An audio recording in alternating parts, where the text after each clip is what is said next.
Welcome, everyone.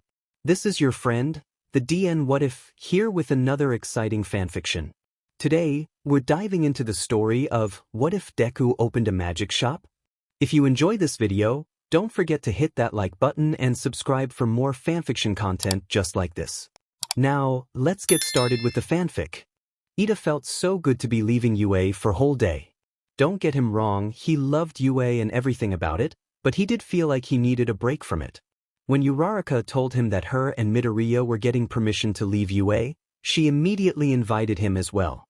He was very grateful and almost backed out of it. But then he realized that he might need this. Just stepping off of UA campus made him realize how much he needed this.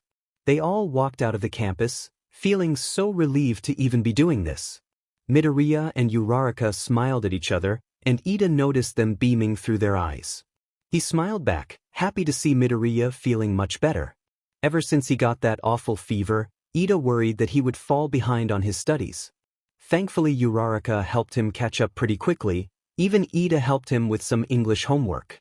They all walked away from the UA campus, feeling a little excited to be hanging out with each other. They've never done this before with just the three of them. Ida looked around, feeling pretty good about today's little trip around town.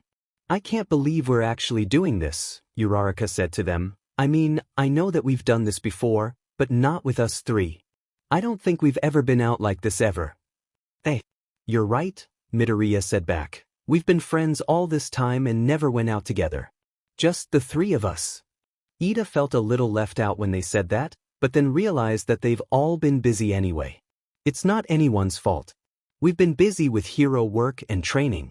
If anything, it's a good thing that we're at least working hard to be great heroes someday, Ida told them. Still, it's nice to take a break from it all, Uraraka said back. You can't tell me that you two would love a break from being heroes and training? Midoriya and Ida shared a look, wondering if they cared one way or another. Ida didn't mind taking a break, but he always was working towards something. If anything, it felt weird to do something that had nothing to do with being a pro hero. I guess it's still a little weird for me. I don't usually do this sort of thing with friends, Ida said to them as he adjusted his glasses. Usually I'm at home working on improving my quirk, finishing some homework, or studying. I never really ever had time to do these sort of things. Midoriya and Uraraka shared a look, and Ida could tell that they were concerned about him. He just didn't want to make this about just him though. Don't worry about it, guys. I still appreciate you two inviting me to go out with you, Ida said to them. What did you guys have planned anyway? Ida noticed that they were unsure exactly on what they were planning on doing. They looked at each other, and Ida could tell that they didn't know where or what to do. Actually, we were not planning on doing anything really, Midoriya said to him. We were probably just gonna walk around town, go to the mall, eat something for lunch. Stuff like that, Uraraka said back with a smile. Sounds like a plan to me. Unless there's something else you two want to do, Ida said to them. Nope. I'd say this is a pretty nice day out anyway, Uraraka said to him. Besides, when do we ever get to do anything like this? Ida smiled at them, glad that they were excited to be doing this. Even he was starting to get excited to be hanging out with them. He took a deep breath in and out, ready for a fun day out ahead of them. All right then. Let's head out then.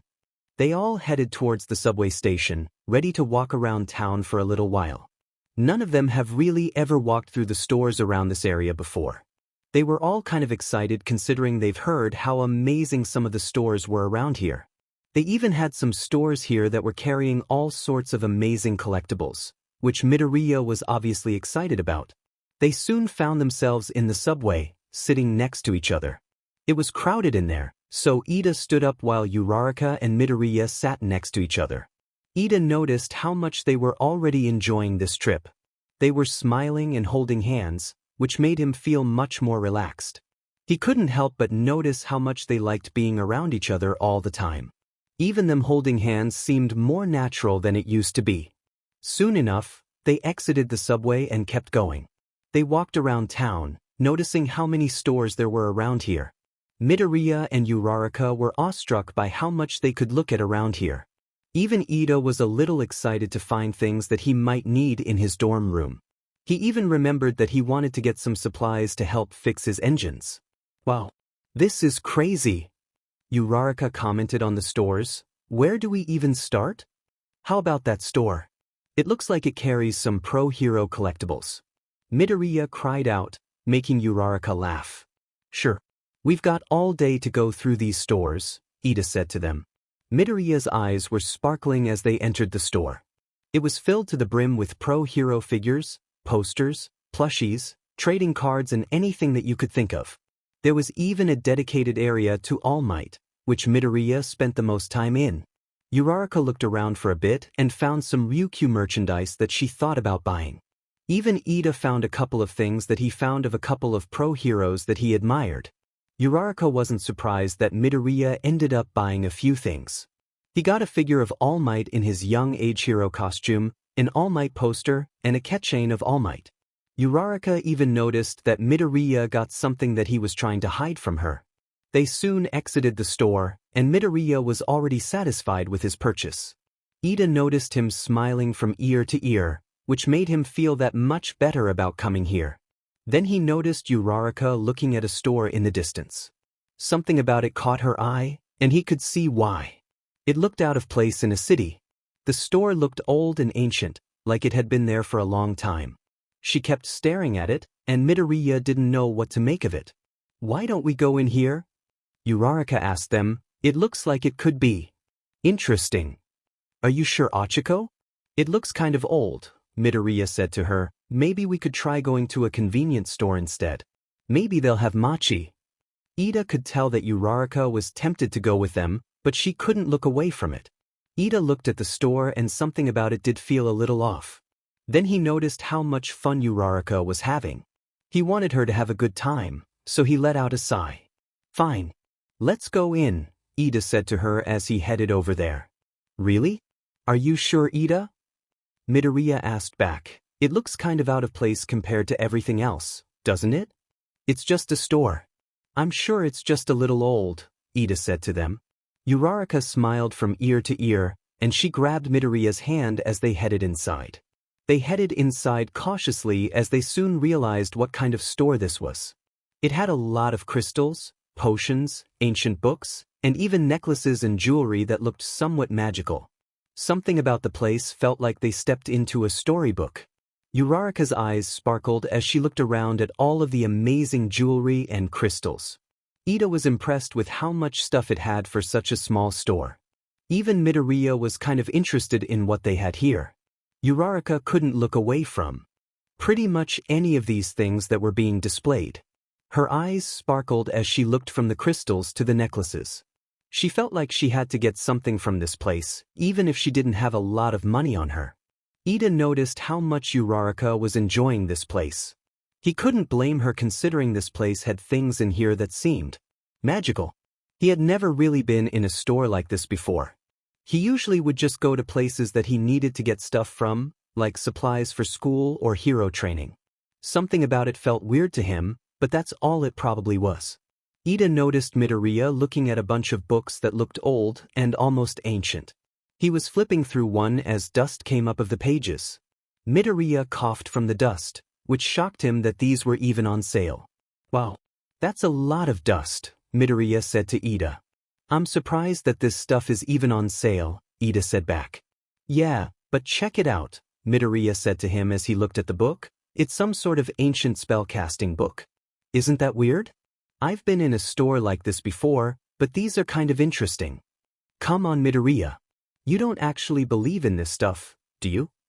Ida asked him. Midoriya looked at it again and noticed what it was called. Mr. Amasawa's Book of Spells and Charms. Mr. Amasawa? Ida pointed out. Who's Mr. Amasawa? Before any of them could react, someone had snuck on them without them even realizing it. Midoriya almost jumped out of his sneakers while Ida got in a fighting stance to chop them. This guy that snuck up on them looked a little bit older than any of them expected. He had a gray mustache with a hat on that covered his gray hair. He had on some clothes that looked more casual than the actual store itself. Nothing about him stood out as out of place or magical. He just seemed like any other older guy walking around the streets of Japan. You've got a good eye there, my boy, the older man said to Midoriya. That's a rare spell book right there. These books aren't an easy sell lately. That's why they are so dusty. Midoriya looked at the book and felt bad for the guy. Ida could tell that he was actually considering buying it just to make him feel better. Shouldn't you still take care of the store? These books are pretty old, Midoriya said to him. I can tell that they aren't just some regular old books. These are rare, right? The old man smiled like Midoriya was onto something. Midoriya flinched, feeling like they shouldn't have come here. Yes, they are. These books, especially Mr. Amisawa's, are very rare and pretty powerful spell books. I'd say, however, you just picked out the only copy of that one in particular. You must have a keen eye to spot that one so quickly, the older man explained to Midoriya. Do you have a strong and rare quirk? Sometimes rare quirks are drawn to the magical and rare things in this world. Midoriya stiffened up, and Ida noticed that the older man was getting through to Midoriya somehow. He noticed the book Midoriya was holding and wondered if it was actually a spell book. Ida didn't believe that kind of and just waved it off as someone trying to sell some cool-looking items. The older man walked towards his register, and Midoriya followed him as he waved them over. I don't normally get a lot of customers. I'd say you three are my first customers I've had in weeks, the older guy explained. Weeks? But how do you take care of the store if you haven't had any customers? Ida asked him. Oh, don't worry about it, my boy. I still make enough money to get through this, pay rent, and take care of the shop, the older man said back. After all, this place is special. I would never want to lose a place like this. Ida and Midoriya shared a look and wondered who this man was. They've never been here before, so they didn't know that they would ever stumble into a place like this. Midoriya looked around, and Ida noticed that everything in here was displayed in a way that seemed scattered and disorganized. It was nothing like how Ida would have taken care of a store like this, especially with rare magical items. Do you actually believe in any of this stuff that you're selling? I mean, it's just crystals and jewelry, right? Ida asked him. The older man looked at him in a way that gave Ida chills down his back. Something about this place just felt different from any other store that Ida has ever been in. Even this older man didn't seem to be all that interested in anything else other than his store. You, my boy, don't you believe in magic? These things in here are more than just crystals and jewelry. These are magical and rare, nothing like you'd find in any regular convenience store. Even those books aren't just regular old, dusty books, the older man said to him as he pointed to Midoriya's book. Ida looked at the book that Midoriya held in his hand. He gave it a look like it might jump up or float around in the store. Nothing happened. Sorry, sir, but it just looks like any other dusty book, Ida said to him. Before the older man could say anything, Ida and Midoriya noticed Uraraka looking at some necklaces in the corner of the store. She had spotted a necklace that looked like a rose quartz. It sparkled in the light, and it was even in the shape of a heart. Uraraka couldn't look away from it, and Midoriya noticed her looking through her wallet. She slumped her shoulders as the older man came over to her. Hello there, young lady, the older man said to her. I see that you too have got a good eye. That necklace is pretty unique. It was actually found it like that. No one carved it. It might even hold special and magical qualities. Ida noticed Midoriya looking over at Uraraka, who was looking through her wallet, and hesitated to say anything. He wanted to get out of the store, but Ida decided to let them handle this. After all, there was nothing wrong with this place in particular. Uraraka looked at the necklace and looked like she really wanted it. Ida looked at it, and he felt like it was just any other necklace you bought at a jewelry store. Maybe even cheaper than that. That sounds amazing, but... Uraraka trailed off as she looked back at it. I don't have enough money to buy something that expensive. I'll take it, Midoriya stepped in to help out. Sir, I'll buy that necklace and this book. Uraraka's eyes widened in shock as the older man smiled at them two together. Ida noticed the way he looked at them, wondering if there was more to this guy. The older man took the necklace off of the display case and walked over to the register. Izuku, what are you doing? You already spent a lot of money. You don't have to spend more on that necklace, Uraraka said to him. But I want to. Besides, I owe you for helping me out with my fever, Midoriya said back with a smile. Uraraka felt a blush form on her face, and the older man noticed them and how close they were. Midoriya walked over to the register, feeling excited to get something special for Uraraka. You made a great purchase. These necklaces are actually pretty special, but I've heard some things about this one in particular. This one belonged to Mr. Amisawa's wife. They were very close, and this necklace was proof of that, the older man explained to them. I can tell that you two care about each other very much. Midoriya and Uraraka shared a look and felt their faces heat up. They looked away and smiled as they looked anywhere but them. The older man smiled at them and Midoriya paid for their purchase. Then the older man looked at Ida, making him flinch for some reason. So, is there anything that you'd like to buy here? The older man asked him. Sorry sir, but I don't think so, Ida said back. Don't believe in stuff like this, but I hope your shop does well. The older man gave him a look that seemed to understand, and also felt bad for Ida. Well, I'm sorry to hear that. These things are pretty special if you look hard enough, the older man said to him as Midoriya grabbed his bag. Thanks sir, but I think we should get going, Ida told the older man as Midoriya and Uraraka followed him out. Thank you sir. Midoriya said a little too loudly, it was an honor meeting you sir. Thank you for the necklace. I'll keep it safe, Uraraka said to him with a smile. They all left the shop, leaving the older man alone. He looked out the window and eyed Midoriya and Uraraka and how close they were. He then looked at Ida and gave him a smile, knowing full well what they were in store for. My boy. I'm sure you'll believe in magic soon enough. Ida walked around with Uraraka and Midoriya for a while, and all he could think about was that weird store. Something about it just rubbed the wrong way.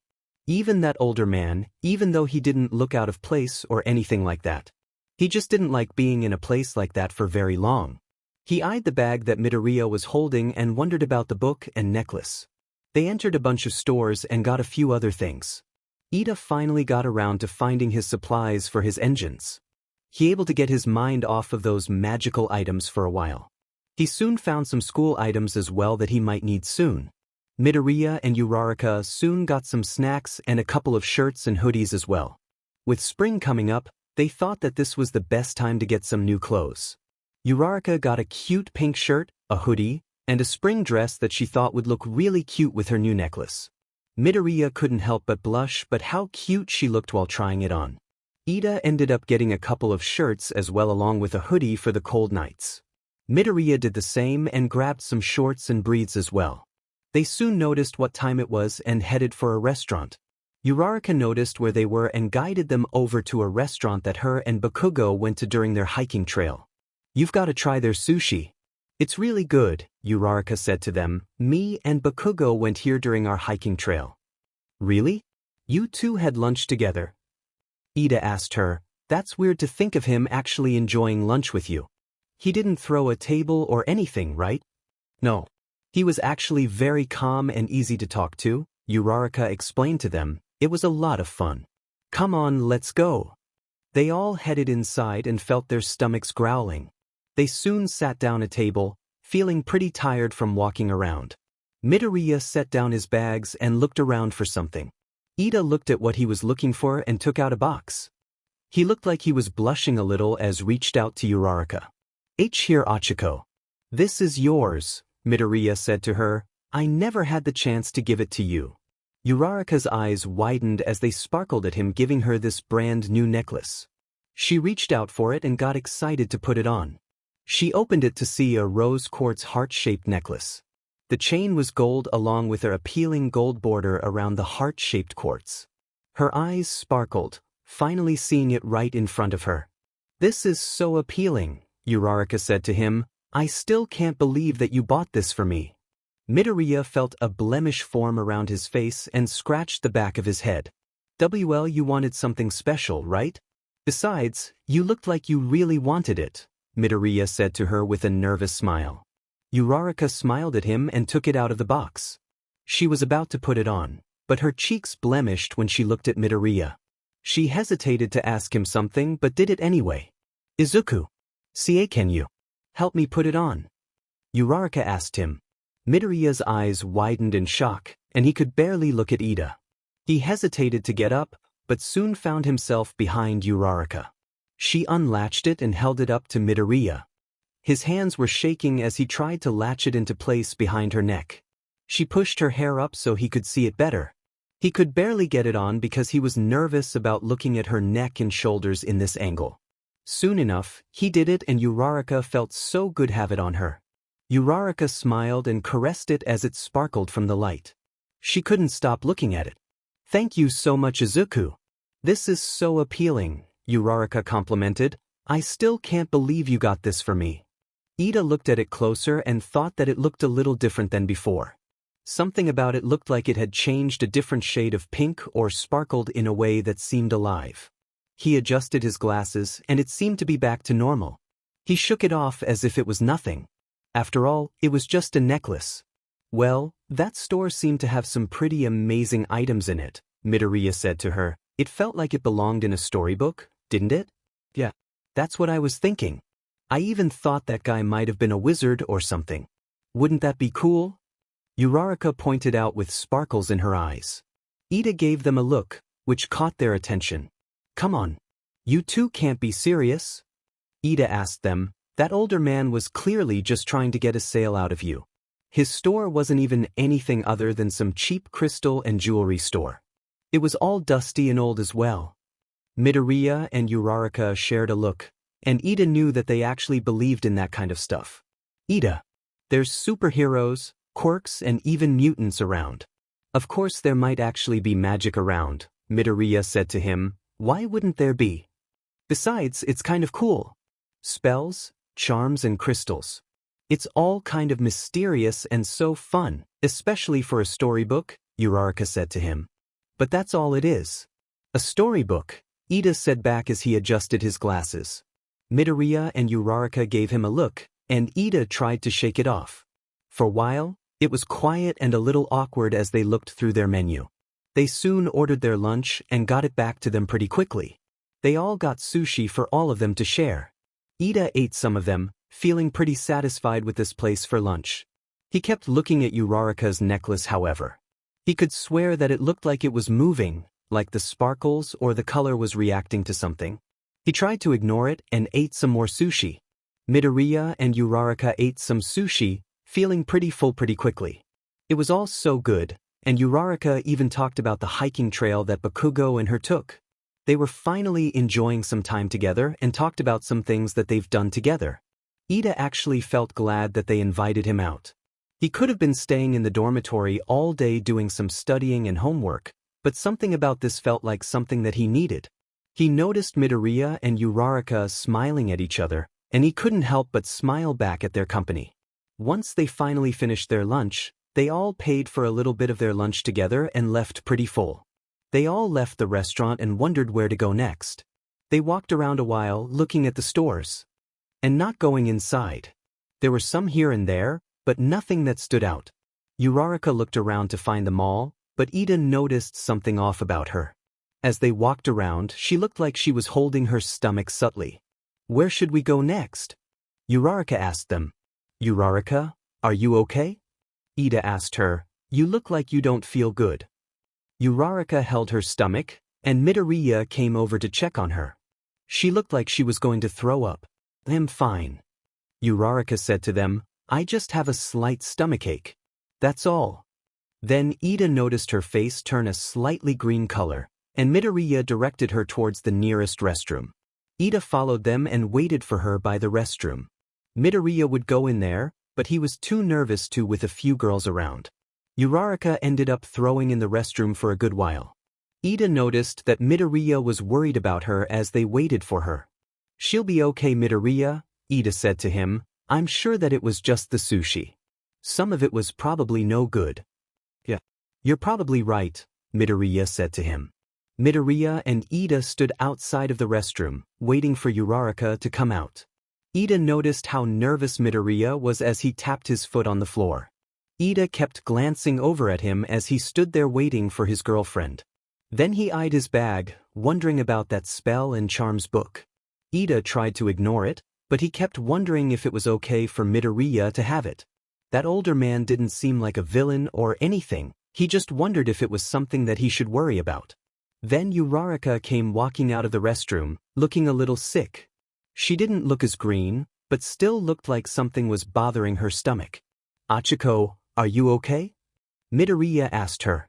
"Why, just a little nauseous. It must have been the sushi, Uraraka said to them. Weird. That didn't happen the last time I went here. They must have not made it very well this time around. You should put up a review to say that you had some bad sushi, Ida said to her. That's not okay for a restaurant to serve bad sushi. Yeah, maybe. Let's just walk it off for a bit, Uraraka said to them as she walked away. Are you sure, Ochiko? You still don't look so good, Midoriya said back with a concerned expression. Uraraka tried to walk it off, but already felt a little sick to her stomach. She had to sit down for a moment, and Midoriya rubbed her back as they sat down for a little while. Ida stood there, hoping that she would feel better soon. Midoriya tried to comfort her, but the sushi was still making her not feel so good.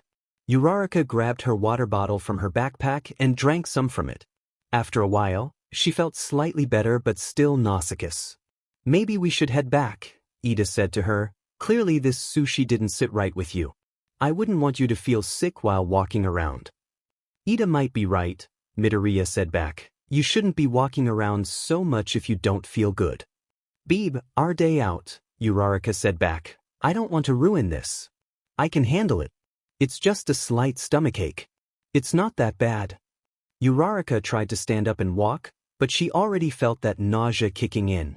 Midoriya walked up to her to help her out and rubbed her back. Ochiko. It's okay. We already had an amazing trip. We all got what we wanted, we might as well head back to the dormitory, Midoriya explained to her. Ida agreed, and soon Uraraka nodded to them. They soon headed back to the dormitory as Midoriya kept an eye on Uraraka. Ida helped carry some of the bags as Midoriya took care of Uraraka. They were able to get to the subway pretty easily, but Uraraka was hesitant to enter. Once they got inside, however, Uraraka felt a little better already. Ida let Midoriya comfort her as he handled the bags. He noticed that Uraraka's necklace looked a little bit less sparkly as they sat in the subway. Something about her necklace still felt weird to him as he stared at it longer. It might have looked a little less sparkly, but it still gave him a weird and off-putting feeling. Midoriya stayed by her side as he rubbed her back, trying to soothe her. He kept her close as Uraraka soon felt a little better. Once they got to their destination, Uraraka could walk on her own. Ida watched Midoriya and Uraraka walk together as they made their way closer to UA. The wind picked up as they got closer to it. It felt really good to walk through the spring breeze, and Uraraka soon felt a little better. She felt a little bad that they had to go back to the dormitory so soon. I'm sorry for that. Of course I feel better once we get back to you, Uraraka said to them. Don't worry about it, Uraraka, Ida said back. We got what we wanted. I'd say this was a great day out besides the bad sushi. Ida's right, Ochiko. You have nothing to apologize for, Midoriya said to her as she held her hand. We'll do something like this some other time. I had fun with both of you. Uraraka smiled at the both of them, making them feel so good. They all walked through the cherry blossom trees, feeling that cool spring breeze. Ida's eyes widened in shock, noticing something off with her necklace. The wind picked up and cherry blossom petals flew all around them. He could swear the necklace was glowing for a moment. He looked at Midoriya, and he seemed to notice it as well. His eyes couldn't stop staring at it as they both stood there watching her enjoying the spring breeze. Ochiko? Midoriya said to her. Yeah, Uraraka said with a smile. For a moment, Ida could swear that her eyes were a subtle pink color. But they were back to her usual caramel brown eyes as soon as he noticed it. Why your necklace? It's glowing, Midoriya pointed out. Uraraka's eyes widened and looked down at it. Once she looked at it, however, it soon stopped glowing. It was sparkling, but it wasn't moving or swirling in an unnatural way. It looked like the sunlight was reflecting an appealing rainbow coming off of it at one point. Ida didn't know if they could see it as well, but he couldn't stop looking at it. Something about it looked so unnatural and yet so stunning. It was glowing? I didn't see anything, Uraraka said to them. Maybe it was just the sunlight. Ida and Midoriya shared a look, but they both knew what they saw. Something about that necklace might have been more than just a necklace. At least, that's what Midoriya thought. Ida, on the other hand, was still unsure about the whole thing. He was pretty convinced that it was just the sunlight reflecting off of it. Nothing more, nothing less. Midoriya, Uraraka and Ida walked through the cherry blossom trees, feeling so much better with the spring breeze soon settling down. Ida kept glancing back at the necklace, expecting it to glow or transform into something. Then he shook it off, knowing full well that her necklace was nothing more than that.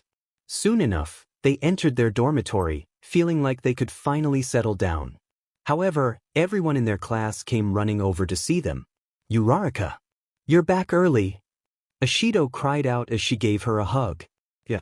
I ate some bad sushi, so we decided to head back early," Uraraka said to her, making Ashido step back a bit. "Wow. It looks like you guys got a lot of shopping done though," Yaoyorozu said to them as they set their bags down. "Yeah. We thought we might as well buy some spring clothes," Midoriya said back. "Did you get any snacks?" Kaminari asked as he tried to get a peek at their merchandise. "Kaminari, don't look through their stuff," Jiru said as she aimed her earphone jack at him. "Hey, those mochi are mine," Uraraka said to Kaminari as she gave him a dirty glare. Kaminari took a step back as Uraraka blocked his way to her bags. Ashido then noticed something that she was wearing, and her eyes were sparkling with joy. "Oh my gosh, Uraraka, where did you get that necklace?" Ashido asked her as she got a closer look at it. "Oh, this? Izuku got it for me. Isn't it really cute?" Uraraka asked her, getting some classmates' attention. Some of them were shocked to see something that looked that expensive around Uraraka's neck. Most of the girls were impressed that Midoriya even bought something so expensive and stunning for her. Even some of the guys were giving Midoriya some praise for his choice of a gift to his girlfriend. "This is so cute. Where'd you get it?" "I need to find something like that soon," Ashido asked her. "I've always wanted a crystal necklace." "Actually, we found this old-looking store in town," Midoriya said to them. "I've never seen a place like it before." "Yeah. It was kind of like stepping into a storybook. It was filled with crystals, necklaces, potions, and even spell books. Some of it looked really old, like it had been around for a long time," Uraraka explained to them. "It was so cool." Ida, on the other hand, didn't seem to like it very much.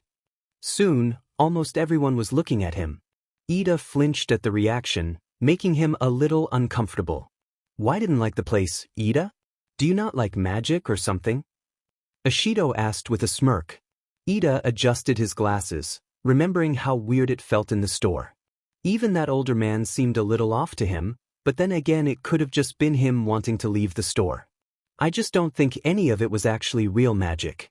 Besides, that older man selling the book and necklace seemed a little weird about it. He even thought Midoriya's quirk was rare or something, whatever that meant," Ida said to him. Uraraka and Bakugo noticed him say this and tried to react to him telling everyone this. Even Midoriya flinched at this, but tried to wave it off as nothing more than an older man's superstitions. Ida didn't know what any of that meant, but something about it did seem odd.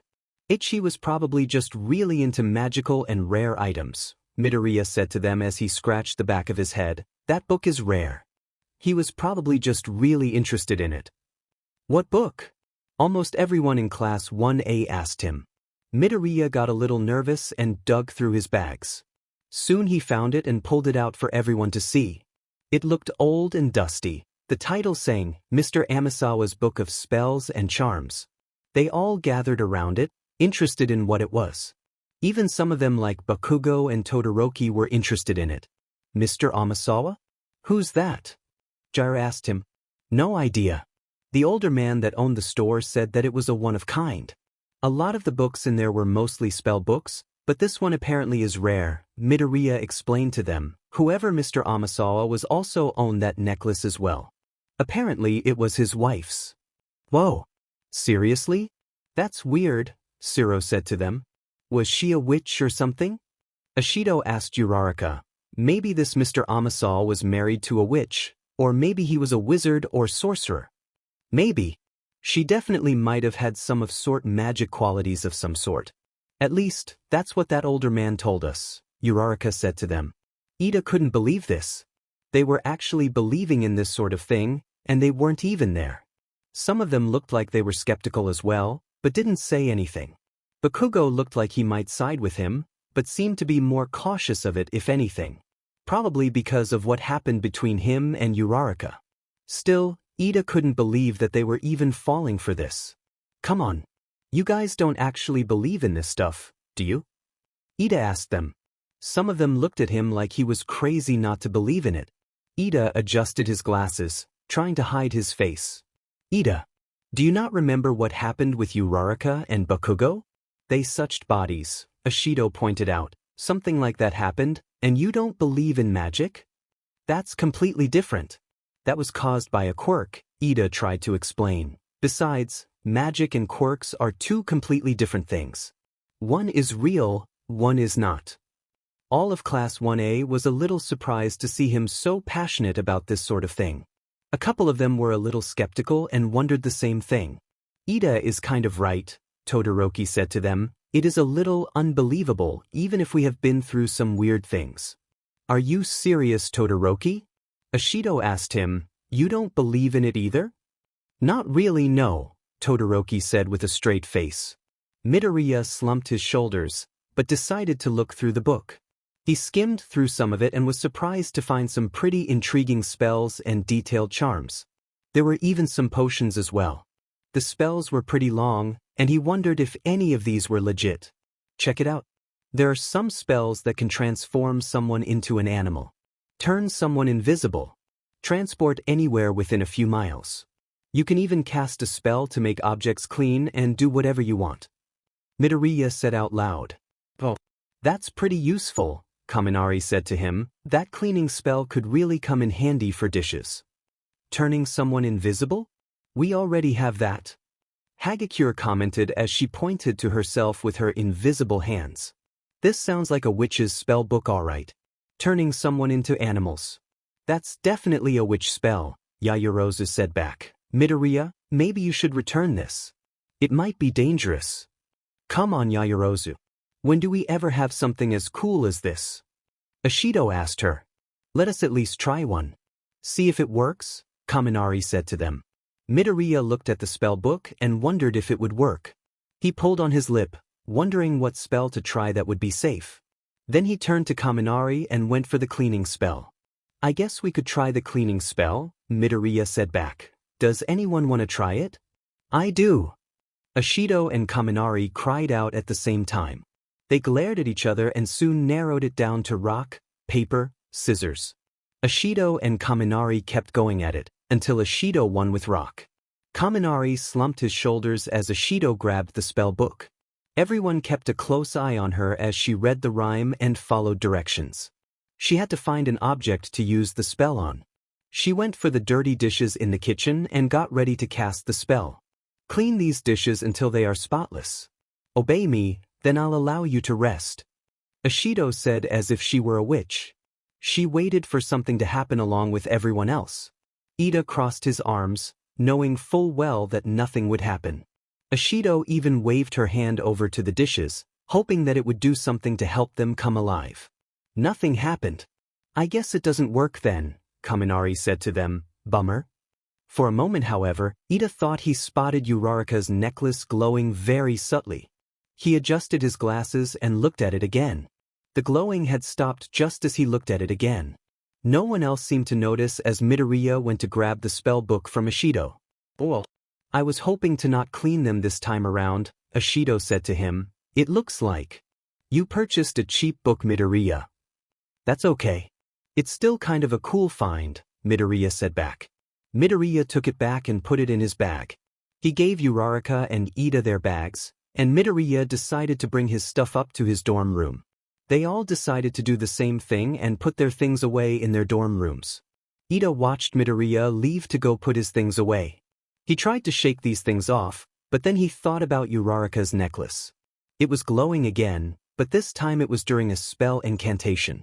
Whatever that meant, he hoped that it was just a coincidence. In Midoriya's dorm room. Midoriya entered his room, feeling already exhausted. He put down his bags and sat down on his bed for a moment. He was glad to be back in the dormitory, but he did wonder about that store. Something about it felt different from any other store that he'd been in before. It had a certain aura to it that no one else seemed to notice. Ida might have, but something told him that he didn't. Midoriya could feel some sort of enchantment to the place. It felt ancient and magical, And whatever was feeling was definitely something else. That, or he just didn't know what it was exactly. Uraraka didn't seem to notice it at all considering she was only focused on that necklace. He noticed that the necklace was special and rare, but nothing about it felt all that bad. He actually thought that it felt really good. He could tell that the necklace was definitely magical in some way. It glowed and him and Ida saw it. What was that all about? Midoriya said to himself. Whatever it was, it didn't feel dangerous. It didn't even bother him like it did Ida. He didn't know why, but he shook it off for now and decided to clean his things. He pulled out some of his new spring clothes and put them away. He already tried them on, so he took off the tags and put them in drawers. Then he went through the other bag and completely forgot about his All Might stuff that he bought. He smiled from ear to ear, putting his All Might figure on display. He even put up his poster and soon put his All Might keychain around his backpack zipper. Then he pulled out his gift to Uraraka. It was a cute version of a Ryukyu plushie. He saw her staring at it and wanted to give it to her too for being such an amazing girlfriend. She's helped him through a lot, and he thought that she deserved something special. Then he remembered how much she liked that necklace. He knew this wasn't anywhere near that kind of gift, but it was still something that she cared about. Midoriya put it away for now and decided to give it to her later. Then he pulled out the last thing, which was of course the spell book. He looked at it again and noticed that it looked cleaner than usual. It was barely dusty and looked almost brand new. That's weird, Midoriya said to himself. He even looked at it closer and flipped it around. Once he got all the way to the end of it, he spotted a torn page in it. He gave it a weird look, wondering why it was torn. Nothing seemed out of the ordinary other than that. Then he opened to the first page. His eyes widened in shock to see something that he wasn't expecting. There was something written on the inside of the book that gave him chills down his back. This spell book belongs to Izuku Midoriya. Midoriya felt like he'd seen a ghost as he looked at the book and skimmed through it. He thought that maybe the older man wrote it in the book, but he then realized that he never told him his name. He skimmed through it and wondered what this meant. He soon came across the cleaning spell, thinking about what Ishido tried to do. She used the spell on some dishes, but it didn't do anything.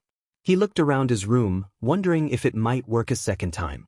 Then he spotted his school supplies laying around on his desk. He wasn't sure if it would work or not since Ishido couldn't get it to work.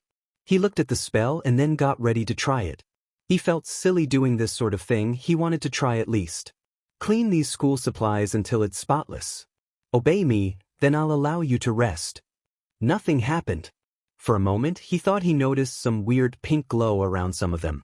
It soon faded away, wondering what he did wrong. He then looked at the spell again and wondered if he was thinking about it all wrong. Then he looked around his room and realized what he had to do. Clean my room until they are spotless. Obey me, then I'll allow you to rest. Then something happened as a pink glow formed around his school supplies. Midoriya's eyes widened in shock as all of his school supplies began to float around. They soon were put away into cups, drawers, and his backpack. He couldn't look away as his school supplies obeyed him and did what they were told.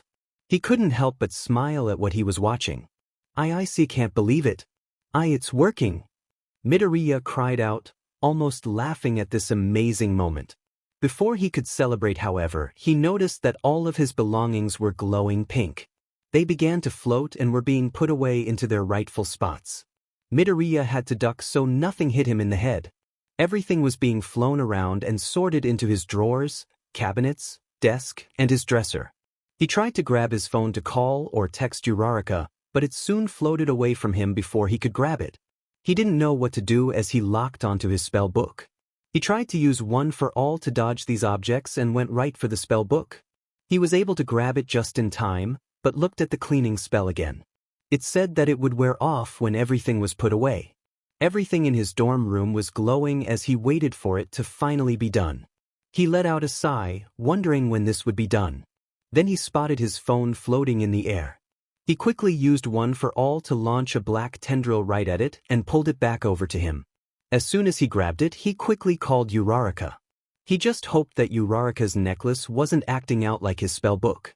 Later in Class 1A's common room, Uraraka finished putting her stuff away pretty early and soon headed back downstairs.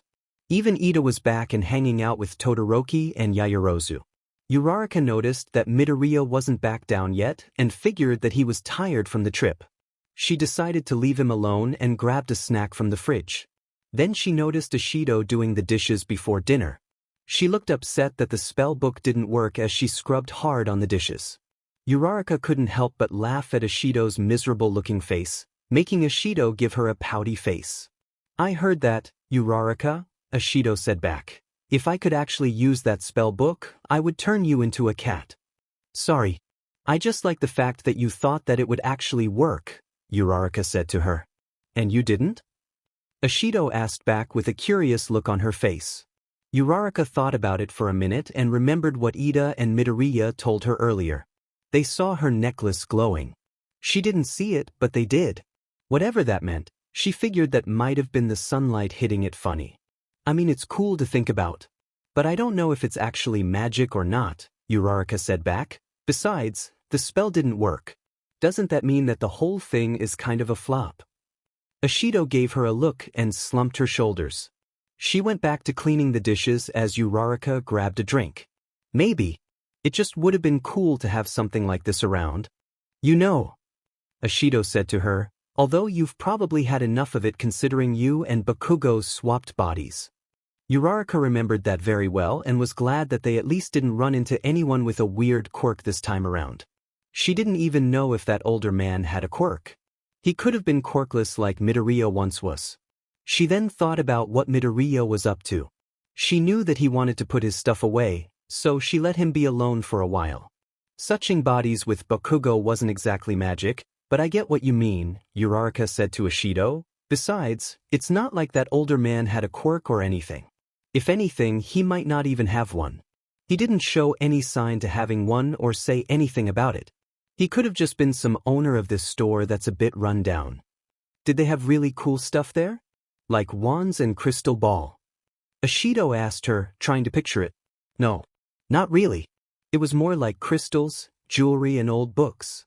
It seemed more mysterious and ancient than actual witchcraft. I don't even know if I'd consider it a witchcraft type of store," Uraraka explained to her. "It seemed more like collectibles of magical items and books. Even those necklaces and jewelry weren't exactly witchy-looking necklaces like this one." Uraraka lifted her necklace to show Ishido hers as it sparkled in the light. Her eyes sparkled as she looked at how pretty it was. "I still can't believe Midoriya actually got you that. It's so unlike him," Ishido told her. "He just seems like a boyfriend that gives you stuff that he would like All Might collectibles." Uraraka couldn't help but laugh at her comment, feeling a little warm in the face. "Yeah. He is pretty weird when it comes to gifts," Uraraka said back, "but he still means well. He's just trying to make me happy. But this is definitely one of the best gifts by far. I'll say, he should give you more jewelry more often," Ishido said to her. "He's got pretty good taste." "Well, he didn't actually pick it out. I was just looking at it and he thought that I should have it," Uraraka explained to her. "It's not like he was looking for something to get me." Before they could continue their conversation, Uraraka noticed something going on with her necklace. It was glowing pink, only this time it was pretty bright. It caught everyone's attention, and even Ida's. Uraraka and Ishido looked at it, not sure what any of this meant. "What's going on?" Ishido asked her. "Has it done this before?" "No, nothing like this." Uraraka cried out, worried that it was charmed or something. Uraraka tried to take it off, but it wouldn't unlatch. She couldn't even find the thing to unattach it. It was gone. "I can't get it off." Uraraka cried out, "Ishido! Help me out." Ishido was about to use her acid to take it off, but something zapped her. She backed up, noticing that it came from the necklace. Everyone was worried about Uraraka as they circled around them to try to help. "What just happened?" Kirishima asked Ishido. "That necklace just zapped me." Ishido cried out, "Something's wrong with it. It must be charmed or something." Bakugo came over to help her get it off, but then Uraraka noticed that the necklace was drawing towards something. "Wait, Bakugo! Something's going on with the necklace," Uraraka said to him as she felt something coming off of it. "Yeah, obviously. That's why you need to take that DMN thing off," Bakugo said back. "No. That's not it," Uraraka said to them, "There's something going on. It feels like something's pulling me towards a certain direction." Uraraka followed it as everyone else followed her. She looked around to find that it was pulling her towards the elevator. Her necklace even levitated up as if it was upstairs. "Well, this is weird," Kaminari commented. Before Uraraka could go anywhere, she got a text from Midoriya. Her eyes widened in shock to see what he had said. Then she realized what was going on with her necklace. "Come on. Izuku needs help," Uraraka said to them. Only a certain amount of people could enter the elevator, so Uraraka, Bakugo, Ida, Ashido, Kirishima and Kaminari entered as they went up. Uraraka noticed the elevator level with her as they got closer to Midoriya's dorm room. Soon enough, they all left the elevator, and Uraraka could hear something going on in Midoriya's dorm room. She ran over to his room and noticed that the door was glowing pink. She tried to open, it wouldn't budge. Uraraka noticed that her necklace's pink glow intensified, which made her a little worried. She tried to open it, but it wouldn't move. "Izuku, open the door!" Uraraka cried out, "What's going on?" She didn't hear any sort of response, but still tried to open it. Bakugo soon came up and tried to break it down with his quirk. He used his explosion, but the door seemed to zap him like Uraraka's necklace. He felt himself stumble back and tried to do it again, but he got zapped again. "What the hell is going on?" Bakugo cried out. "Maybe I can try," Kirishima said back. Before he could use his quirk, Uraraka noticed her necklace and the door's glow fading away. Uraraka took advantage of it, and the door flew open. All of a sudden her and everyone else spotted Midoriya sitting on the floor with a lot of his things glowing pink. Some of them were even still floating, almost ready to be put away. Uraraka's eyes widened in shock to see his things glowing pink just like her necklace. Soon enough, Midoriya's stuff fell down to the floor. Uraraka's necklace stopped glowing, and she ran over to Midoriya to hug him. "Izuku, what happened?" Uraraka asked him with a worried face. "My necklace glowed, and then the next thing I know, you text me saying that the spell book works." Everyone that had gone up with Uraraka were shocked to hear this from her. They didn't know what was going on, but that basically confirmed what they just witnessed. Midoriya looked at Uraraka like he had seen a ghost and sat up straight. Then he looked at her necklace and noticed that it stopped glowing. "Owachiko? Your necklace glowed?" Midoriya asked her, "Right when I used the spell book?" Uraraka's eyes widened in shock, realizing what was going on. She looked at the spell book, and it was sitting on his desk, wide open. Midoriya stood up and ran over to the spell book. "What the hell would you use that DMN spell book?" Bakugo asked him. "It didn't work with Ishido. Why would it work when you use it?" "There's something weird going on with this spell book. It didn't work with Ishido, and I think I know why," Midoriya said to them. Uraraka noticed something weird about the spellbook for a moment. It looked more brand new and cleaned up. He flipped through it and opened up to the first page.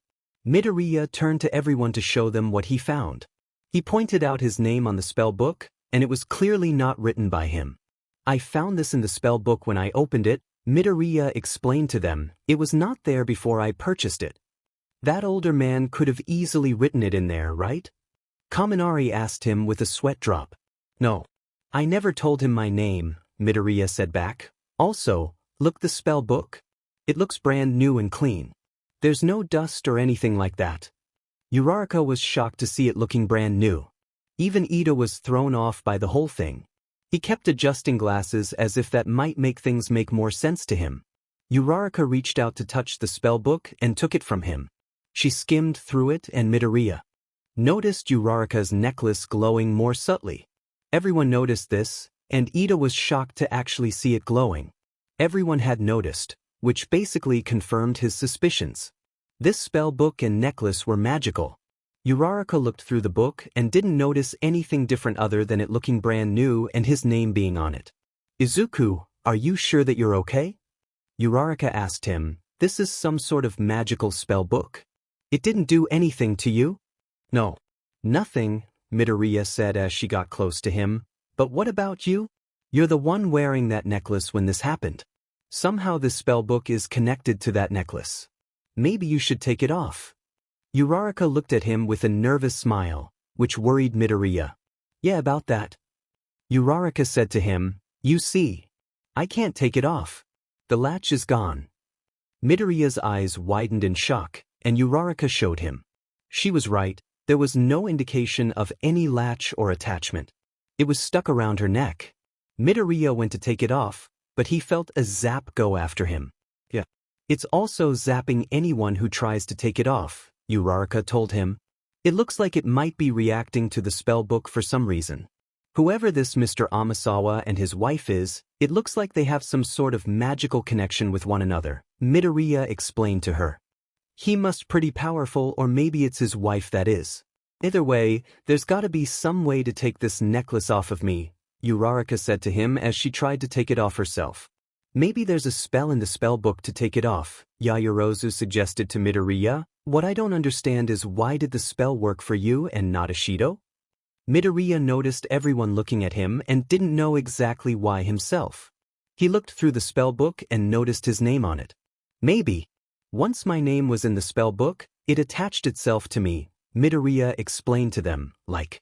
It will only work if I use it. Everyone couldn't believe this. They've been through some weird things lately, but this is just crazy. Even Ida was a bit thrown off by all of this. He watched Midoriya look through the spellbook, and then looked at Uraraka's necklace. Something about it didn't feel right as they tried to figure this out without him. He clenched his fists, annoyed that they were still going through with all of this. Then Ida soon came walking into the dorm room, grabbing Midoriya's attention.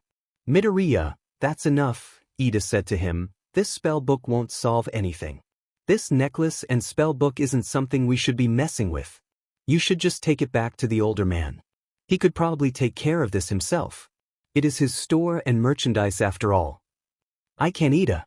Achiko's necklace is stuck and clearly needs to be unattached some other way, Midoriya said back. Whatever this necklace is doing to her, it might hurt her. We don't know what kind of magic or charm is attached to it. Ida was just annoyed at this point that he kept going through with this.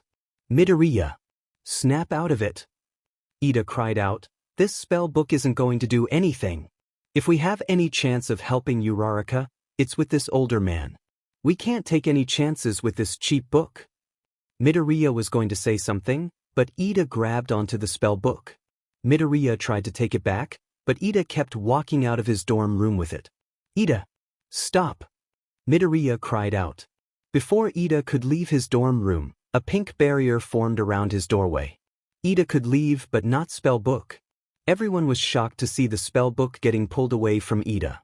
He tried to take it but he couldn't get it out of the doorway. The pink barrier kept him from taking it. Whenever he tried to pull it through, electric currents zapped him. He soon felt it slipping out of his grip and flew back over to Midoriya's hands. Midoriya's eyes widened in shock to see his theory basically confirmed. This spellbook was now attached to him. Everyone was shocked to see this spellbook not only work, but actually have some sort of magical attachment to Midoriya.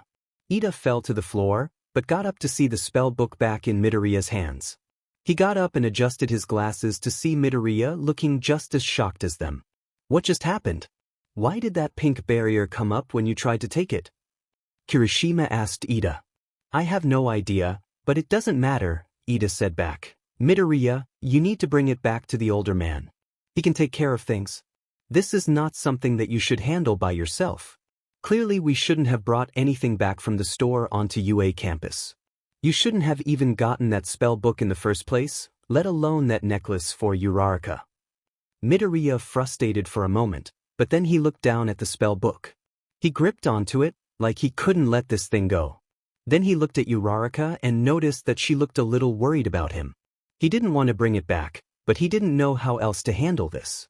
He was going to look through it for an answer, but then he realized that this was something that he couldn't take care of by himself. You're right. Midoriya said to him, let's go. We might be able to give it back before it's too late.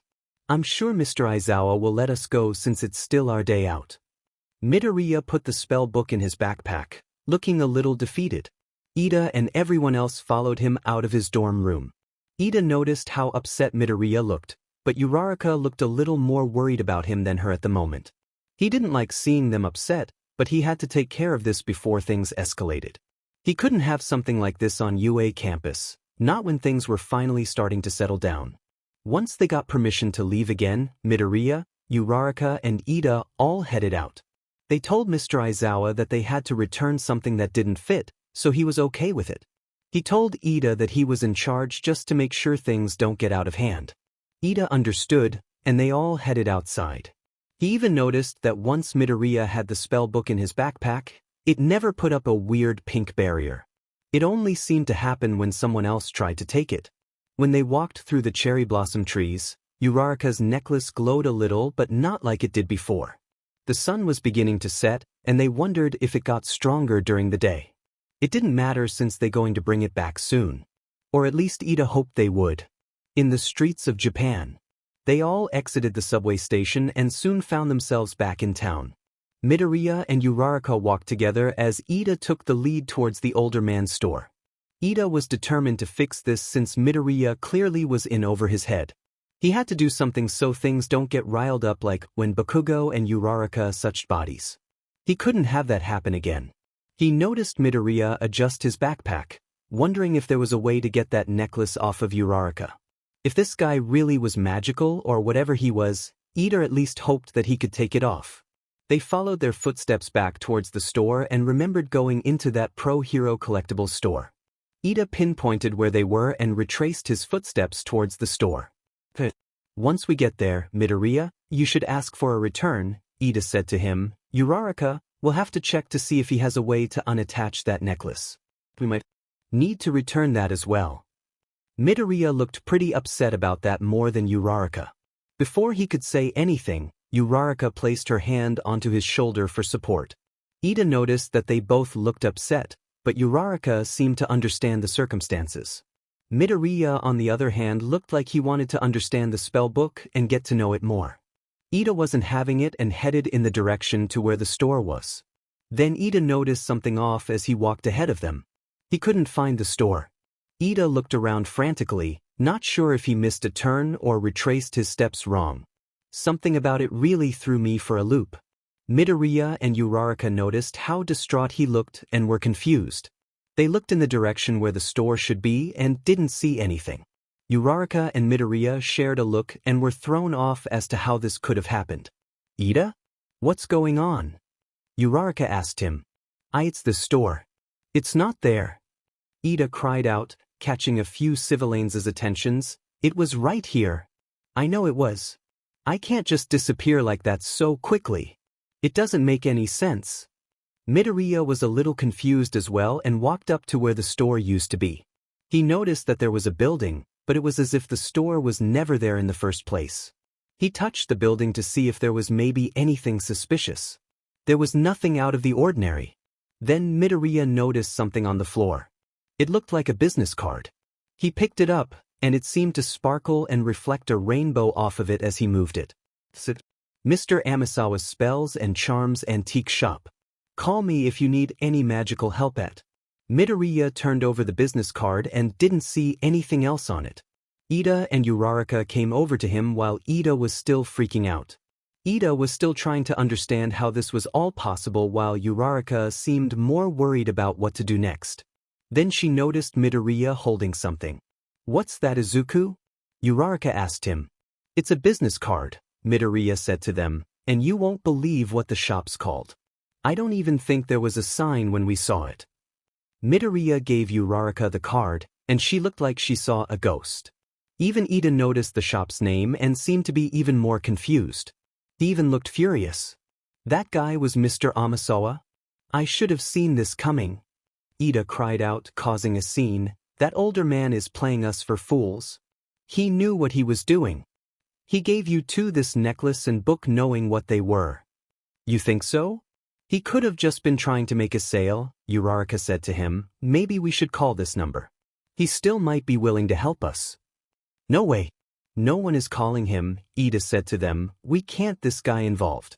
I'd hated to this, but we've got to figure this out ourselves. Midoriya and Uraraka shared a look and wondered what exactly that meant. Midoriya didn't even know where to start. The only thing he knew might help was that spell book. Well, if this spell book and necklace are connected somehow, then there's gotta be a spell to get it off, Midoriya said back as he thought about it. Maybe we should go through it together.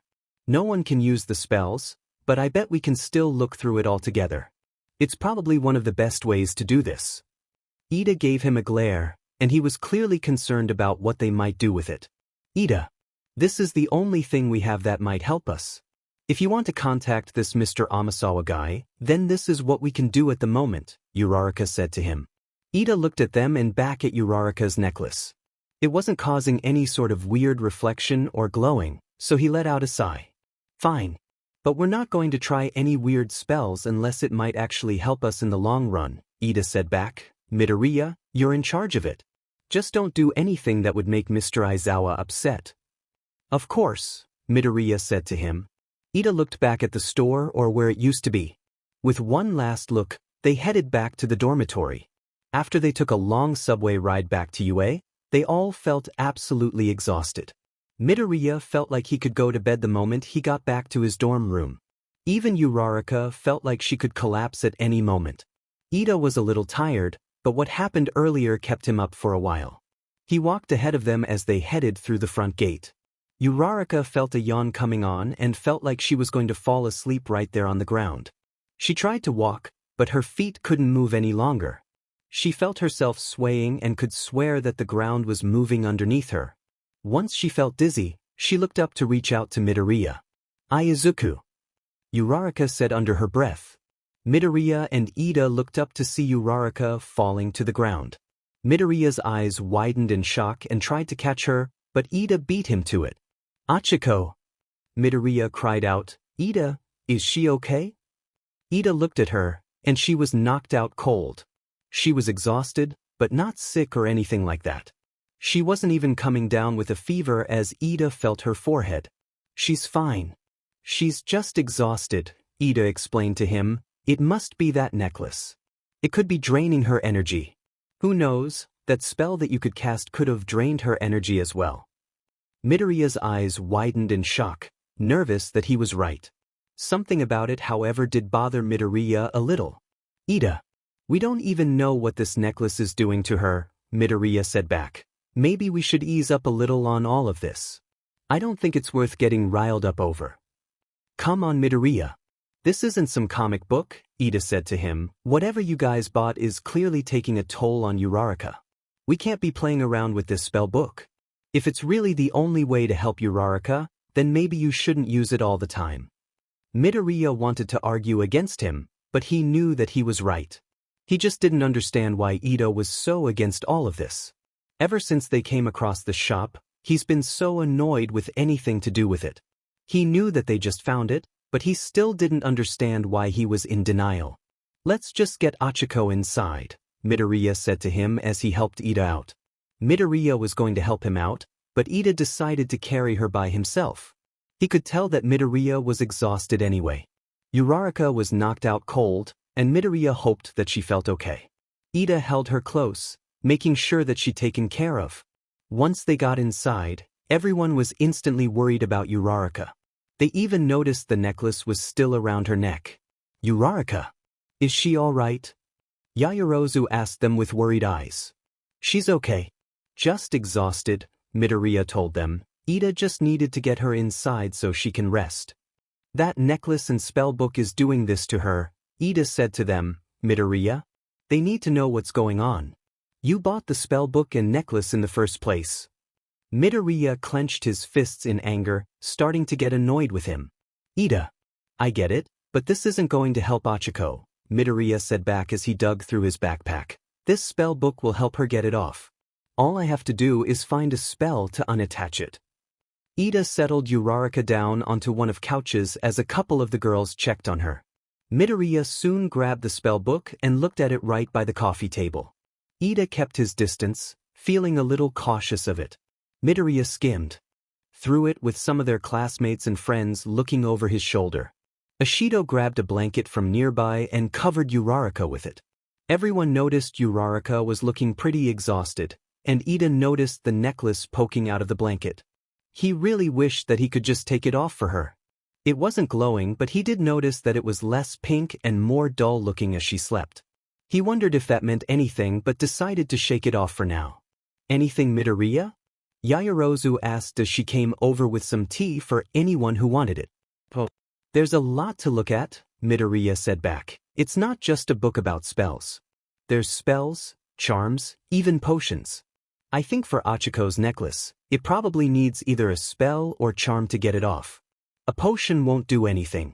I might have to look through them for a while to find the right one. Then all of a sudden, the book began to glow pink. Midoriya almost fell over and moved away from it. It just suddenly flipped through pages like it was reading itself. Midoriya, what did you do? Ida cried out, but tried not to wake up Uraraka. I didn't do anything. I just did that on its own. Midoriya cried back. The book kept flipping through pages as if it was trying to look for something. Everyone was so awestruck by what they were witnessing in their own dormitory. Then Midoriya looked back at Uraraka's necklace and noticed that it was glowing pink. If it really was draining her energy, he had to stop it from doing anything to her. He grabbed the spell book, but it still fought its way to flipping through the pages. He tried to get it back on the coffee table and soon slammed it down onto table. Well, that was a little weird, Siro said to him. Midoriya looked up from the page it landed on. It was on a page of spells. Spells that had to with fairies for some reason. Everyone looked at it, confused as to why it landed on that of all things. Fairies? Class 1A said in unison as some of them tilted their heads. Fairies, as in spirits of nature? Yaoyorozu said to him, that seems a bit random. I wouldn't have thought of fairies being in a spell book of all things. Why would it land on that?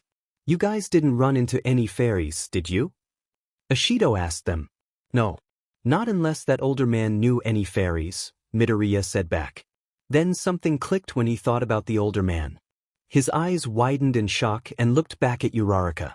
She wore that necklace, but it wasn't glowing anymore. He looked at it and remembered what he had told him about the necklace. Midoriya wondered if it meant anything.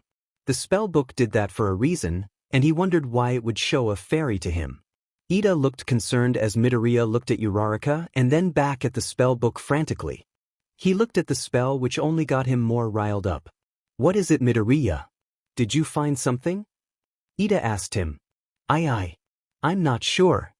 Midoriya said to him, what that old man said. If he's really Mr. Amasawa, then wouldn't that mean that his wife had that necklace? Ida and everyone else got a little nervous and looked at Uraraka, who was still asleep. The necklace wasn't glowing or doing anything at this point. And this fairy spell. It mentioned something about fairies and containing them in something magical. Midoriya said to them, a little nervously, why would it say something like that? Well, fairies are known to be a rare find. They are hard to find, but no one really knows if they're real or not, Yaoyorozu explained to them. That's why they are those fairy houses around gardens. It's to lure them in to capture one and keep around their garden. Midoriya kept reading it and the spell made him a little sick to his stomach. Ida, this isn't good, Midoriya said to him. If this is real, then there might be more to this necklace than I thought. Ida seemed too nervous to ask what he found, but did so anyway. What did you find, Midoriya? We've got to help Uraraka, whatever this necklace is, Ida said to him. Well, if this spellbook is actually right, then it's saying that someone captured a fairy and put it in this necklace that Achiko is wearing, Midoriya explained to him, if that's the case. I'm worried that Mr. Amasawa's wife might possibly be. Ida and everyone else had shocked looks on their faces and looked at Uraraka. The necklace wasn't glowing, but they wondered what it could have done to her in the process. Midoriya was worried and looked through the spellbook some more. Wait a minute? You think that Mr. Amasawa's wife is some kind of fairy? Ashido pointed out. Midoriya, you don't really believe in that sort of stuff, do you? Kaminari asked him. Fairies, sorcerers, witches? It all just seems a little far-fetched to me. You just said that you wanted to use this thing to do the dishes, Jiraiya pointed out. Yeah, but I was joking. Mostly, Kaminari said back. I don't care if it's real or not. I still gotta find a way to unattach this thing, Midoriya said back. Whatever it's doing to Achiko. I can't have this happen to her. Not when I'm the one that gave to her in the first place. I shouldn't have bought that thing at all. I should have. Ida noticed Midoriya trail off, and his shoulders slumped from feeling overwhelmed with emotions. He spotted Midoriya tearing up from looking through the spell book. I should have known that this older man would pull something like this, Midoriya said through tears. He clearly was Mr. Amasawa and I fell for it. Ida felt bad for Midoriya, and he kind of wished that he wasn't so harsh with him earlier. He noticed that their classmates and friends also felt bad for Midoriya and worried about Uraraka. Midoriya, none of this is your fault. You really think any of us would have known if we went with you? Yaoyorozu said to him. She's right. Whoever this Mr. Amasawa is messed with the wrong class, Ashido said to him, will help you get that necklace off of Uraraka. Midoriya looked at everyone and noticed how determined they all looked. Then he looked at Ida, who was still a little skeptical about this whole thing. Midoriya looked at Uraraka's necklace and didn't know how to go about this. If this spellbook really was connected to Uraraka's necklace, he didn't want to overdo it with spells and charms. He had to be careful with how much energy and magic he used up. Midoriya was going to look through it some more, but then felt a yawn coming over him. Ida noticed that he could barely keep his eyes open. Midoriya, you should get some rest, Ida said to him. We'll keep an eye on Uraraka. Getting some rest will help us figure this whole thing out better. Midoriya looked at Uraraka and agreed with him for once. He closed the spellbook and put it in his backpack. He put it on and could barely get up without feeling a little lightheaded. He could tell that the spells took a toll on him as well, but he also walked around all day today. Midoriya looked at Uraraka and noticed how peaceful she looked. He held her hand for a moment and headed upstairs. Once he left the elevator, he felt another yawn coming up. He didn't even remember walking over to his room and opening the door. He put down his backpack and laid down on his bed feeling exhausted. He had never so tired before in a long time. All Midoriya wanted to do was curl up in bed and get a good night's sleep. He could barely turn off the lights, but once he did, he went right to sleep. Midoriya fell asleep pretty much right away, feeling just as exhausted as Uraraka. For a moment he felt like a fairy was in his room, trying to reach out to him. In Class 1A's common room, Uraraka stirred in her sleep on the couch, feeling an ache around her back. She felt like she couldn't get comfortable laying down, but that wasn't bothering as much as her dream. She felt like something or someone was trying to reach out to her. She didn't know if she should help them or not. She couldn't tell if they were a friend or not. Something about them felt good, but she still couldn't get a good read on them. All she could see was a pink glow swirling around her as she floated high in the sky. She felt so light on her feet as the pink glow tried to catch her attention. Uraraka could tell that they were trying to tell her something, but they weren't getting through to her. It just sounded like jingling bells as they talked. At one point, they flew close to her hands. It seemed to react to her quirk, causing it to activate. Uraraka could tell that they wanted her to heal them with her quirk being stronger now. She wanted to help, but she didn't know who they were. She didn't even know if they were a friend or not. Her hand reacted to her as if it knew her somehow. Then Uraraka noticed how similar this thing felt to her necklace. Before she could do anything, however, they got pulled away from her and ended up back into her necklace. Uraraka felt that and sat upright as she looked around frantically for a good moment. She sat up, realizing that she had a dream. Uraraka sat there for a while, catching her breath. Then she looked down at her necklace and noticed its glow fading away. Her necklace was glowing while she was sleeping. She didn't know what that meant exactly, but that pink glow that flew around her in her dream felt so real. It felt a ladybug or something like one trying to get her attention. Uraraka tried to wake up and decided to walk over to the restroom. She felt her back aching so much as she got up to go over there. She didn't understand why it hurt so much, but kept going anyway. She somehow felt lighter on her feet even though she hadn't activated her quirk. Once she entered the restroom, she looked in the mirror and noticed that she looked different. Uraraka couldn't tell what it was exactly, but her eyes looked slightly pink for some reason. Even her rosy cheeks looked rosier than usual. Something about her skin looked like it was shimmering, but just barely. Weird, Uraraka said to herself. She splashed some water in her face, trying to wake herself up. For a while, she just let the water drip from her face. Then after a good while, she grabbed a face cloth and wiped it off. Once she threw it in the laundry bin, her back ached even more. She winced in pain, still not understanding why her back hurt so much. She must have slept on it funny, but it still shouldn't have hurt this much. Then she heard a knock on the door.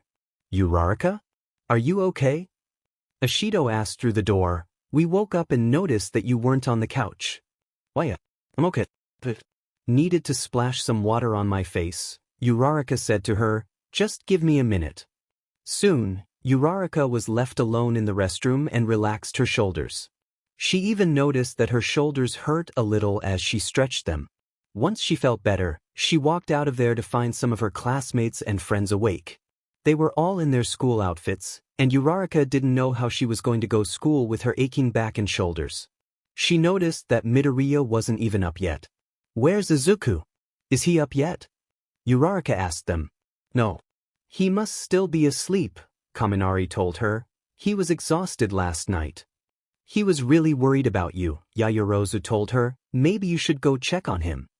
Uraraka noticed that Ito was up and keeping his distance from her for some reason. She was worried that this trip that they took just made things much more complicated for all of them. She frowned, but tried to hide it from everyone. I'll head over there then, Uraraka said to them. Uraraka soon left through the elevator, feeling so achy around her back and shoulders. She wondered how Midoriya was doing considering she passed out last night. She didn't even remember what happened.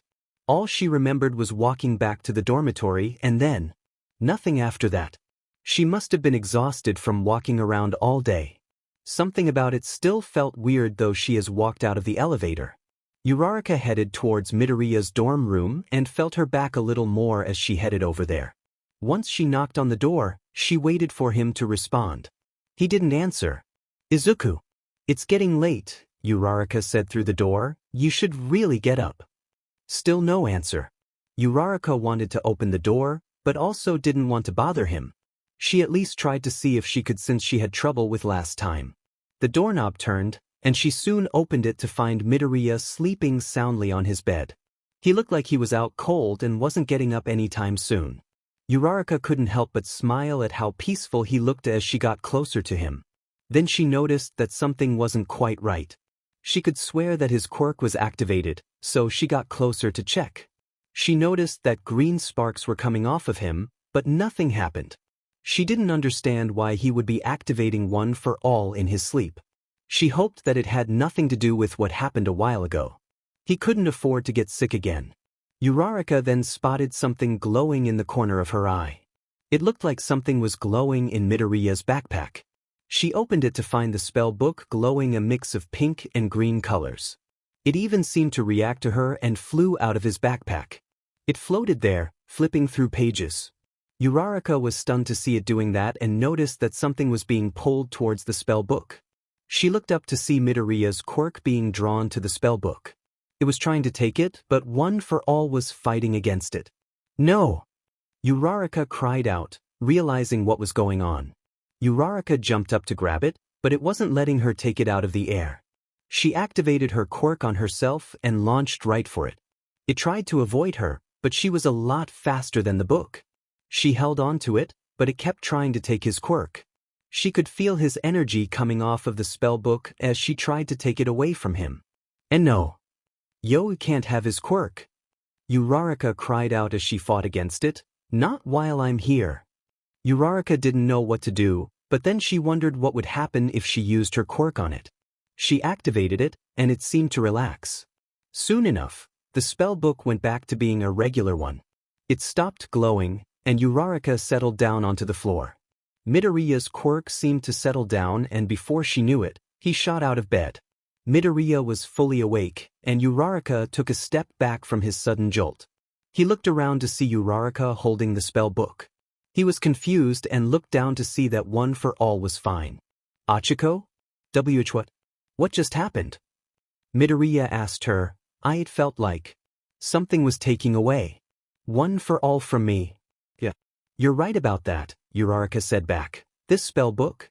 It was taking it from you. You're lucky that I came in to check on you. Midoriya's eyes widened in shock and got up to cautiously look at it. It wasn't doing anything at the moment. Uraraka held it in her hands like it was any regular Midoriya looked like he had just seen a ghost based on what had just happened to him. Then he looked at Uraraka, and he thought that there was something different about her. Something about her face looked different. He noticed something about her eyes looked slightly pink and skin looked more shimmery when the light hit it just right. Even her rosy cheeks stood out more than usual. Then he spotted the necklace. It looked like it was back to being pink and sparkly, but not glowing or anything like that. Achiko. There's something that I need to tell you, Midoriya said to her. This necklace. There's more to it than I initially thought. I kind of figured, Uraraka said back. If this Mr. Amasawa is the older man, then that means this necklace is his wife's, right? Yeah. But there's something that I found in the spell book, Midoriya said to her. There was a spell that it opened to. Something about, hey, guys, what are you doing? Ida yelled out to them by Midoriya's door, you're gonna be late. Midoriya and Uraraka, you need to get dressed. Before they could anything back to Ida, he ran out of there. Midoriya looked back at Uraraka, hoping that him and her could talk about this soon. Uraraka gave a quick kiss on the cheek, and she hesitated to leave the spell book with him. She wanted to take it with her, but she knew that it would just stop her from taking it. She left, and Midoriya soon got dressed. Once he got ready, he put on his backpack and looked at the spell book. He hesitated to take it with him. Midoriya really didn't want to cause trouble in UA, especially with Mr. Aizawa around. But he had to help Uraraka somehow, and he didn't know what this necklace might do to her. He grabbed it before he could change his mind and shoved it in his backpack. Midoriya and Uraraka were soon in the common room, and everyone was waiting for them. Midoriya was a little nervous, but Uraraka quickly grabbed granola bars for them both. He smiled and grabbed one from her. Ida took the lead, and they all headed to school. They walked out of the dormitory, feeling that refreshing spring breeze in the morning.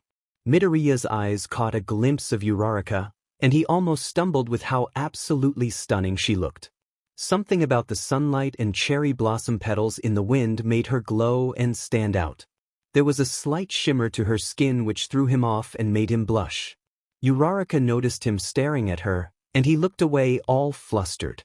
He felt like she had never looked so stunning before, at least not to this extent. Something about it made his heart flutter, and he couldn't stop his face from heating up. He looked back at her, and she gave him a confused look. Are you okay, Izuku? Uraraka asked him. Why yeah, I got a little hot there for a moment. That's all. Midoriya tried to explain. Then he noticed something catching his eye. Her necklace was pink and glowing in the sunlight as they walked through the path to school. Something about it felt so energizing and even had an appealing rainbow bouncing off of it. Midoriya couldn't look away from it, but also hoped that she was feeling okay. Ida noticed this and walked over to them to check on them. Is everything all right, you two? Ida asked them. Why, it's just that Achiko's necklace is glowing, Midoriya said to him. Uraraka didn't even notice and looked down at the necklace. It looked like a shimmering pink crystal filled with rainbows.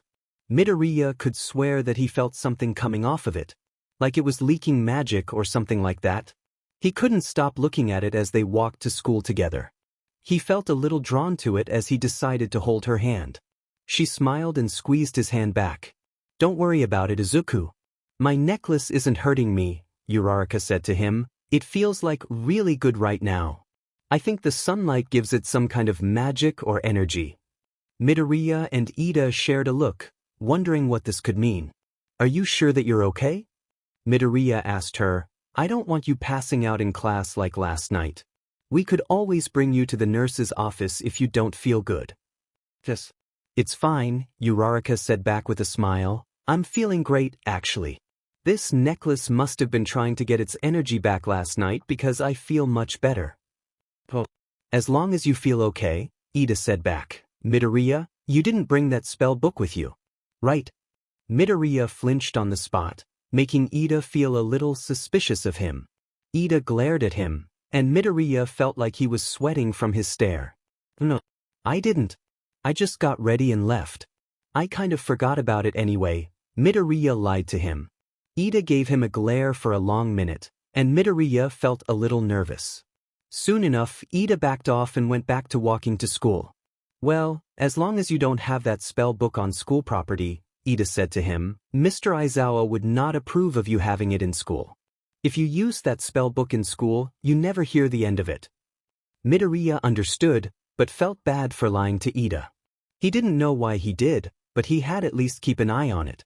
It tried to steal or drain his quirk, and he didn't know why. He couldn't just let that go. He had to figure out how to get that necklace off of Uraraka, and then possibly get rid of the spell book. Soon enough, Midoriya and everyone else entered the school building. Little did Midoriya know that the spell book was glowing pink and green subtly in his backpack. In Class 1A's classroom, Midoriya tried to focus on taking notes in class, but all he could think about was that spell book. He really wanted to look through it, but clearly now was not the time for it. His backpack sat by his side as he took some notes. He kept glancing at it, expecting it to float out of there and get him into trouble. For a moment, he could swear Ida knew what he did and looked in his direction. Ida wasn't even paying attention to him. He was busy taking notes, and so was Uraraka behind him. Although she did seem to be playing around with her necklace a lot as well. She kept swinging it or caressing it as classes went on. Midoriya took his notes, but felt like he wasn't even paying attention to what he was writing. Luckily, nothing happened when he was taking notes. The spellbook didn't go flying and cause a scene. He felt like he could relax as he kept writing down some notes. Mr. Aizawa wrote down some more on the chalkboard, and Midoriya kept going with class. For a moment, however, he thought he saw a glow coming from his backpack. He looked down, but there was nothing there. He tried to shake it off, but for the rest of class, he kept wanting to hide his spell book. He even pushed his backpack inconspicuously under his desk just in case Mr. Aizawa noticed it. No one seemed to notice anything suspicious, thankfully, since they were all busy with note-taking. After classes, it was finally lunchtime. Midoriya let out a sigh as he adjusted his seat and stretched. Without raising any suspicions, he slowly took out his backpack. Then his eyes widened to see a pink and green glow coming out of it. He hoped that this wouldn't happen during classes. Then Uraraka came running up to him with a big smile, causing him to shove it back under his desk. Hey Izuku! Is it just me, or did classes feel longer than usual? Uraraka asked him as she playing around with her necklace. Yeah. Maybe a little, Midoriya said back a little nervously. Just really wish that I could help get that necklace off of you. It seems like it's annoying you. You kept playing with it during classes. Uraraka looked down to see her still playing with it. She gave it a look, but something about her seemed okay with it. I don't know. It's not that bad, Uraraka said to him. Something about it feels better. It's hard to explain. Midoriya was shocked to hear her say this, considering what it did to her last night. He noticed something about her eyes, and they seemed more pink than usual. He could swear that something about her felt a bit off as she continued playing with the necklace. Achiko, are you okay? Midoriya asked her. You seem different compared to last night. Did that necklace keep you up last night? Uraraka's eyes widened for a moment, but then she shook it off ever so subtly. Something about it bothered Midoriya, and he didn't know why. She stopped playing with her necklace and faced him with a look that reminded him of Uraraka. Yeah, I'm fine. I just had a weird dream is all. My back and shoulders kind of hurt as well. That couch must have been a bad call to sleep on all night, Uraraka said to him. We can talk about it later, okay? Come on, let's go eat. I'm starving. Uraraka pulled Midoriya up from his desk, causing him to quickly grab his backpack. Luckily, the glowing seemed to subside as they headed to the cafeteria. Ida decided to walk with them, and he seemed to notice something off about Uraraka. Midoriya was just glad that he wasn't the only one. Uraraka, something seems off about you. Did you get enough sleep last night? Ida asked her. Midoriya slumped his shoulders, realizing that he seemed to be the only one noticing how shimmery and pink she looked. He wondered if Ida noticed it at all. Uraraka seemed annoyed, but tried to wave it off like it was no big deal. Don't worry about it, Ida, Uraraka said back. I just slept funny on the couch is all. That is not a couch that you want to fall asleep on. Midoriya noticed that her necklace wasn't glowing as much as when they were outside. It was glowing subtly, but it looked more like the light was making it shine and glitter. Luckily, it didn't stand out as anything more than a nice-looking necklace. Soon Uraraka held hands with Midoriya, and he felt a little better. But something about it still felt a little off. After a while, however, he kind of liked it. Something about her felt really light and energizing as they held hands. He couldn't help but smile at how good they felt together. Soon they grabbed their lunch, and Midoriya noticed that Uraraka grabbed some things that she wouldn't normally eat. She grabbed a salad with some lemon sesame ginger dressing, rice with tofu, and broccoli with a garlic sauce. She even grabbed a Sprite instead of water like she always does. Something about it made Midoriya kind of hungry. He was going to order katsudon like always, but something about her lunch looked really good. "You should try this. It's much healthier for you than having katsudon all the time," Uraraka told him. "It's good to have some different here and there anyway." Midoriya already made up his mind and grabbed the same as her. Something about it made him really hungry. Ida watched them get something different and was surprised that Midoriya didn't get katsudon. It always seemed like something that he was drawn towards. She was right though, eating katsudon all the time was not very healthy for him. Once they got their lunch, they all sat with Todoroki and Yaoyorozu, who were already eating together. "Hey guys." Wait, Uraraka, did you get a different meal?" Yaoyorozu asked her. "It looks good." "Yeah. I decided to try something different. I figured something healthier might make me feel a lot better," Uraraka told them as she drizzled some of her dressing into her salad. "Besides, Izuku is having the same thing as me." Yaoyorozu and Todoroki were shocked to see Midoriya for once not eating katsudon. He was eating the same meal as Uraraka. Something about it made them hungry as well. Midoriya smiled, curious about how it was going to taste. "Wow, Midoriya. You usually pick katsudon. I'm impressed that Uraraka got you to decide on something different," Yaoyorozu said to him. "It's weird seeing you eat something else," Todoroki said so nonchalantly. Midoriya looked away, feeling a little embarrassed about his food cravings and eating habits. "Well, Achiko's right. It's not healthy to be eating the same thing every day," Midoriya said to them. "Besides, this looks really good. I can't wait to try it." Midoriya soon tried a bite of the salad and fell in love with the salad dressing right away. Something about the tanginess and ginger flavor was really addicting. His eyes sparkled when he tried the rice, tofu, and broccoli. The garlic sauce just made it even better and ate some more. "Wow, Achiko! This might be the best meal I've ever had." Midoriya exclaimed with sparkling eyes. "This is so good. This dressing might be the best thing I've ever tried." Uraraka smiled and everyone was surprised that he liked it so much. She decided to eat some, and they both absolutely loved it. Ida, Yaoyorozu, and Todoroki soon noticed that Uraraka's necklace was slightly glowing pink as she ate some of this lunch. Something about it, however, seemed a little more stagnant for some reason as she ate. Ida hoped that it wasn't anything serious. Then Bakugo and Kirishima walked by, seeing Midoriya eating something completely different. Bakugo stopped in his tracks, noticing no katsudon in sight. He was shocked to see him enjoying it way more than anything else. "What? No katsudon, Midoriya?"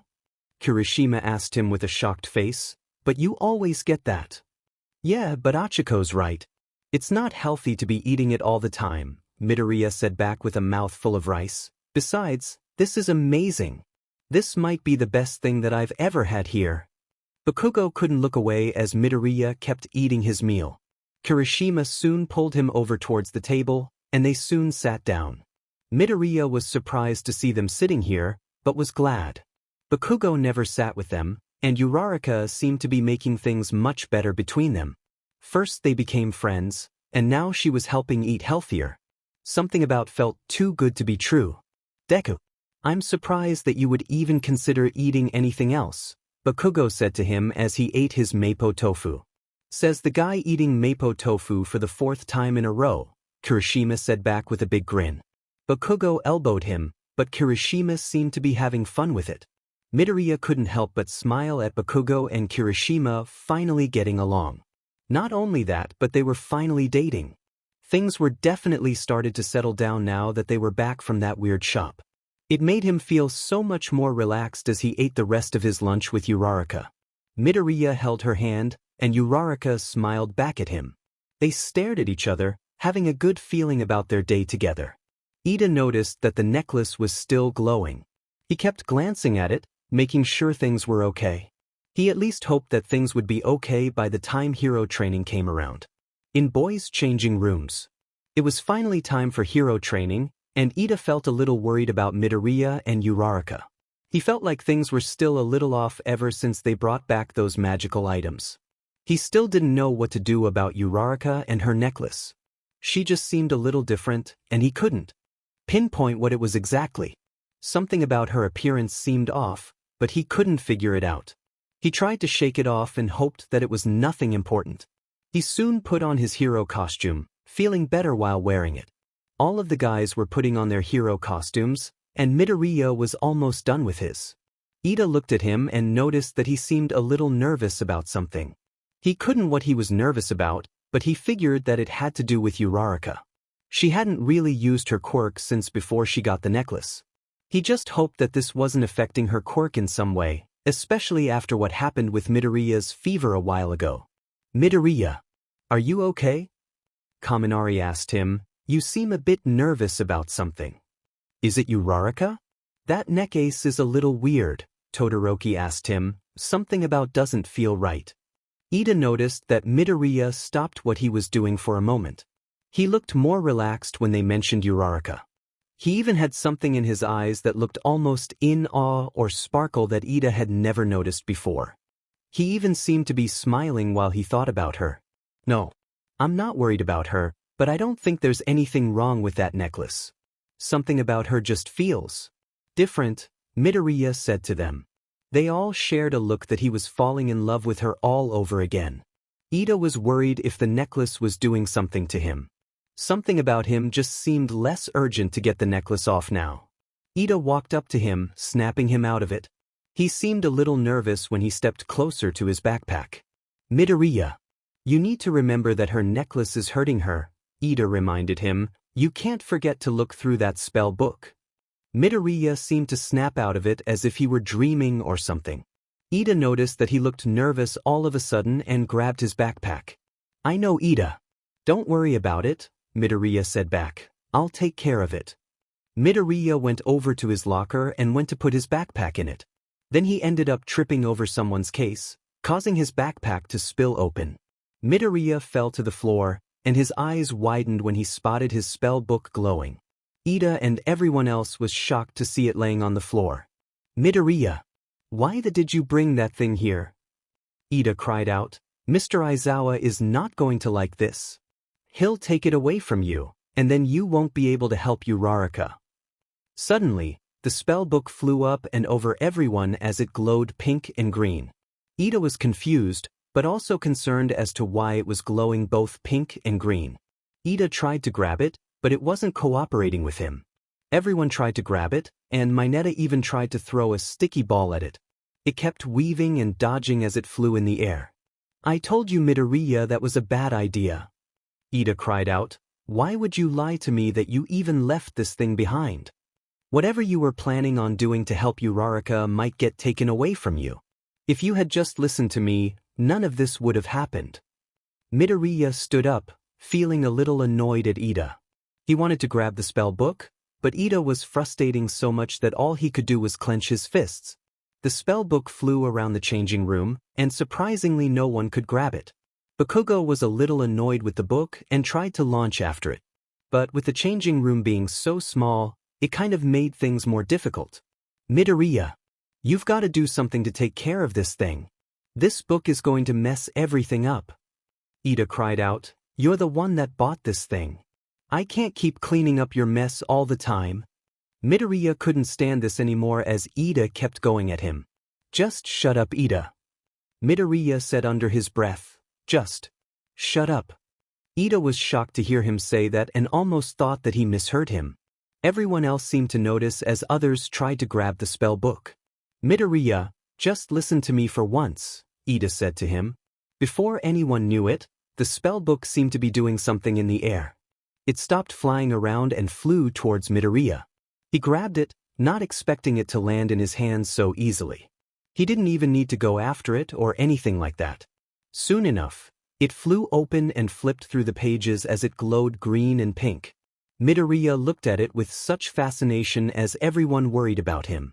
His eyes couldn't look away as the pages stopped flipping and landed on a spell. A silent charm. Midoriya couldn't stop staring at the spell book, which got everyone to feel a bit intimidated by him. A lot of them backed away as Midoriya's eyes looked like they were glowing green and pink. Midoriya! Snap out of it! Ida cried out. Midoriya turned to look at his friend, which made Ida flinch on the spot. He didn't dare move as Midoriya stared at him with intense eyes. Something about him seemed like a different person. Ida didn't know what to do as he raised his hand towards him. Lose your voice. Turn off the volume. Become mute. Midoriya recited out loud, making everyone stiffen up. He kept reciting it, making Ida sick to his stomach. He felt something around his throat hurt as he kept reciting it over and over again. Some of their classmates ran over to him to check on Ida. Lose your voice. Turn off the volume. Become mute. Midoriya. Snap out of it. Todoroki cried out. Midoriya's eyes never left Ida as he kept saying the charm over and over again. His eyes kept glowing pink and green as he stared at his friend.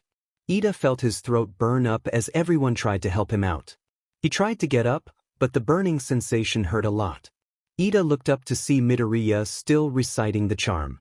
He looked like he couldn't stop saying it as he pointed his hand at him. Me Midoriya. To stop. Ida tried to say to him. Midoriya's eyes flickered from pink and green to his usual green eyes as he recited the charm.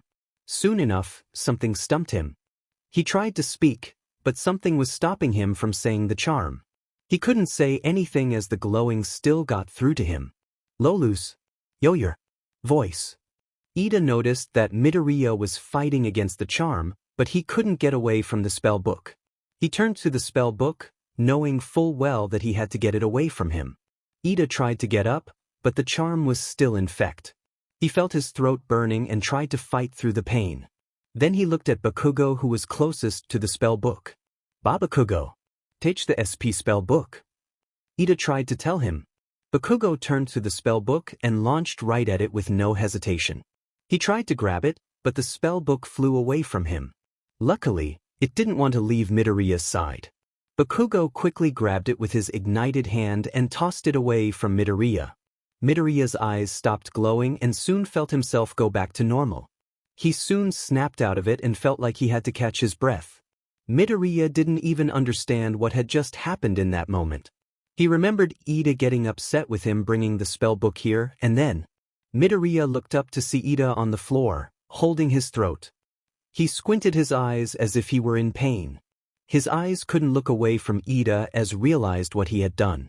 A glimpse of the spellbook came into his head, remembering the charm that came up in the spellbook. He backed away, feeling awful for even considering doing something like that too. Ida. I'm so sorry. Midoriya said to him, I didn't mean to. I just. Before he could explain himself, the spellbook tried to fly towards him. Bakugo grabbed it before it could, but that was enough for Midoriya. He took off running, knowing full well that it was coming after him.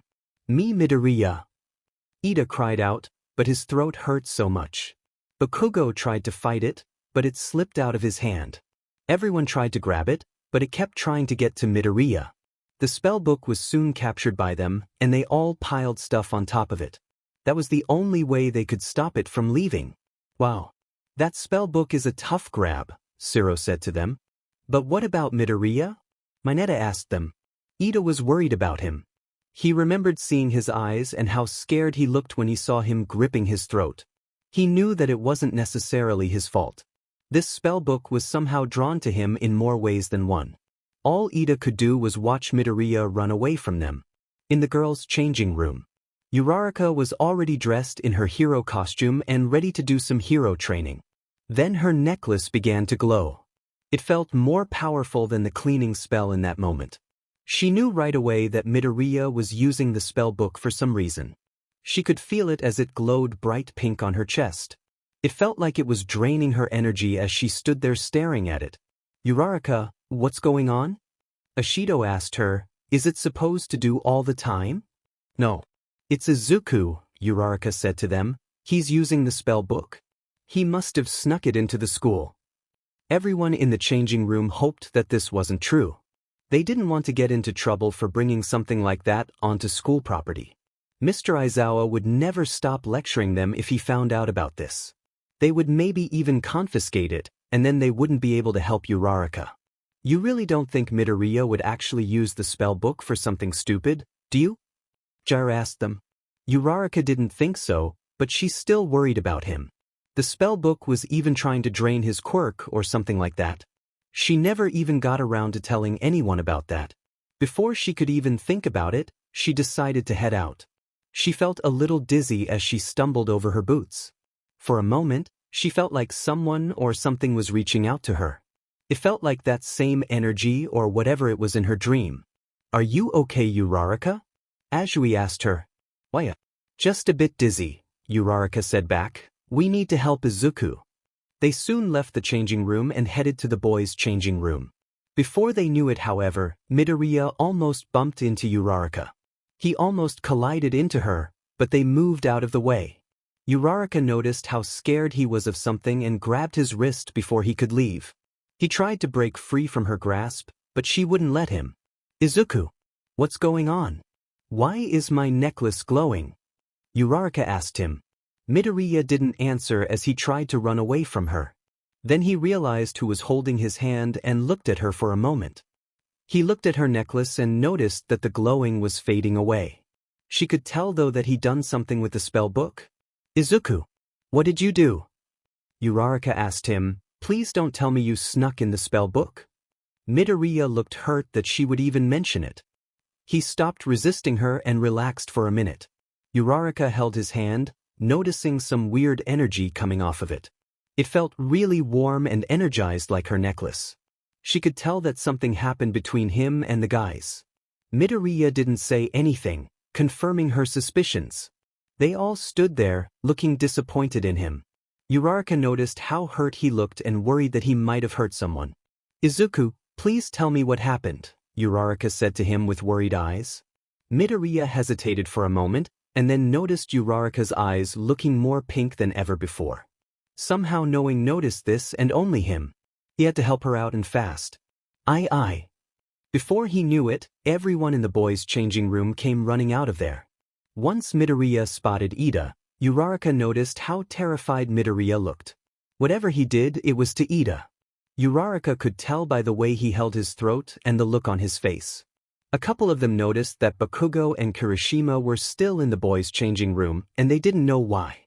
Then they all witnessed something go flying out of the boys' changing room. It was the spell book.